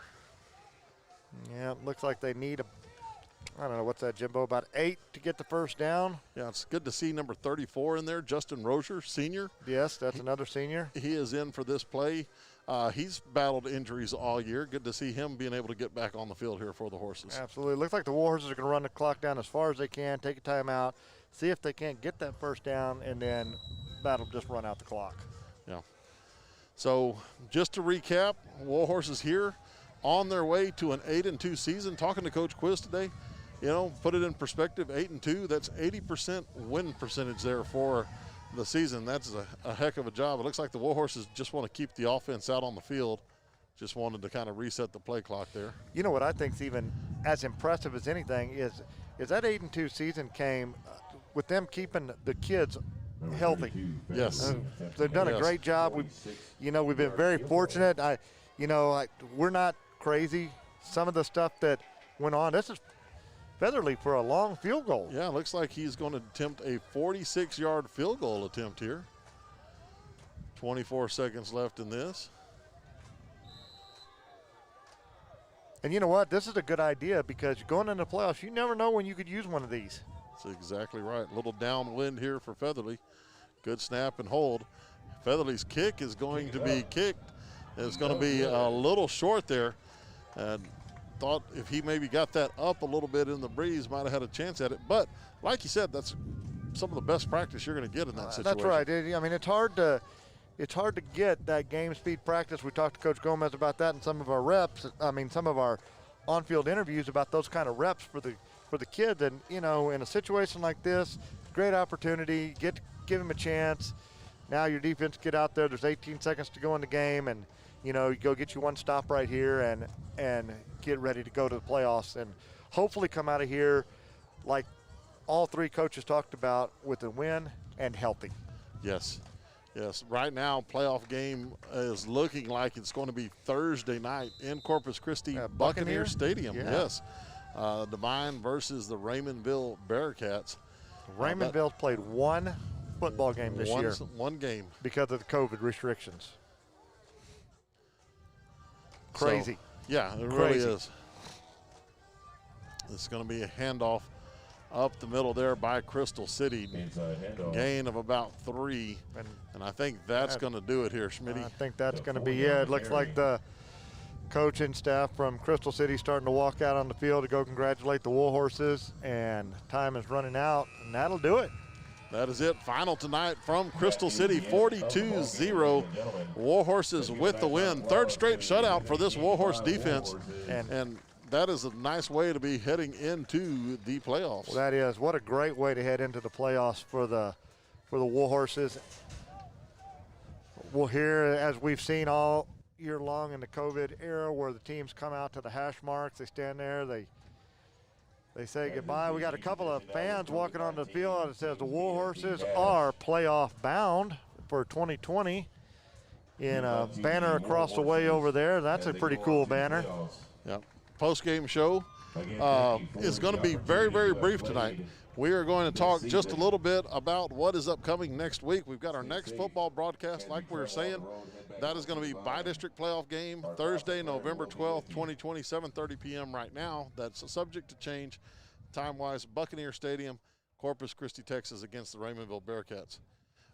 Also, we've got all kinds of stuff going on as we have Arabian volleyball going on Monday as they play for the regional semifinals. That game will be in Goliad. Goliad. That is a 7 o'clock start time. We will be there. Hopefully we get approval from UIL to do another one of our broadcasts. We're awaiting that. If that comes through, we'll be there to live stream that. We really enjoy doing that, and it's been great to be there to see these girls just continue to grow and get better and better. And as we've seen with this Warhorse team, you know, it's been great. And you know what? That's kind of been the way it's gone for the Warhorse season, or in the Arabian season. The tennis did the same thing. Right. The cross-country team did the same thing. Each group getting a little better, and then advancing deep into the playoffs. So we hope these Warhorses can continue that next Thursday night. Great kids here at Devine doing great things. We're happy to be a part of it, be able to bring this to you for those of y'all that can't make it out. For our crew tonight, wonderful as always, Matt Balderrama, the guy behind the camera. One of these days we're going to try to get him on the camera, but he keeps saying he's not going to do it. He says negative ghostwriter. So he is a blessing for us. He was able to bring us some new microphones today for the pregame interviews. Worked out, I think, swimmingly well. So, Baldy, we appreciate you, brother. Cameron Walter over here, our scoreboard guru. Shout out to Debbie Petty. She normally would be here with us. Her mom's not doing real well. She went to go visit her mother. So, Deb, prayers for you. Hope everything goes well there. So, hey, I got one more shout out right here at the end. Liz De Los Santos wanted to shout out. I told her, text on the basketball. Oh, on the basketball remind. That's right. And she looked at me like she didn't think she was going to do that. So, Liz, shout out to you. We've seen y'all guys play. But in all seriousness, though, we have personally seen you play. That's going to do it for us tonight. For our partner, Gary Schmidt, I'm Jim Sessions. We appreciate you guys tuning in each and every week. Happy to be able to bring this to you. We're going to come to you next week with some playoff football and playoff volleyball. And until then, we will see you at the next one. We'll see you on the flip side. Have a good night, everyone. You gave yourself to a vision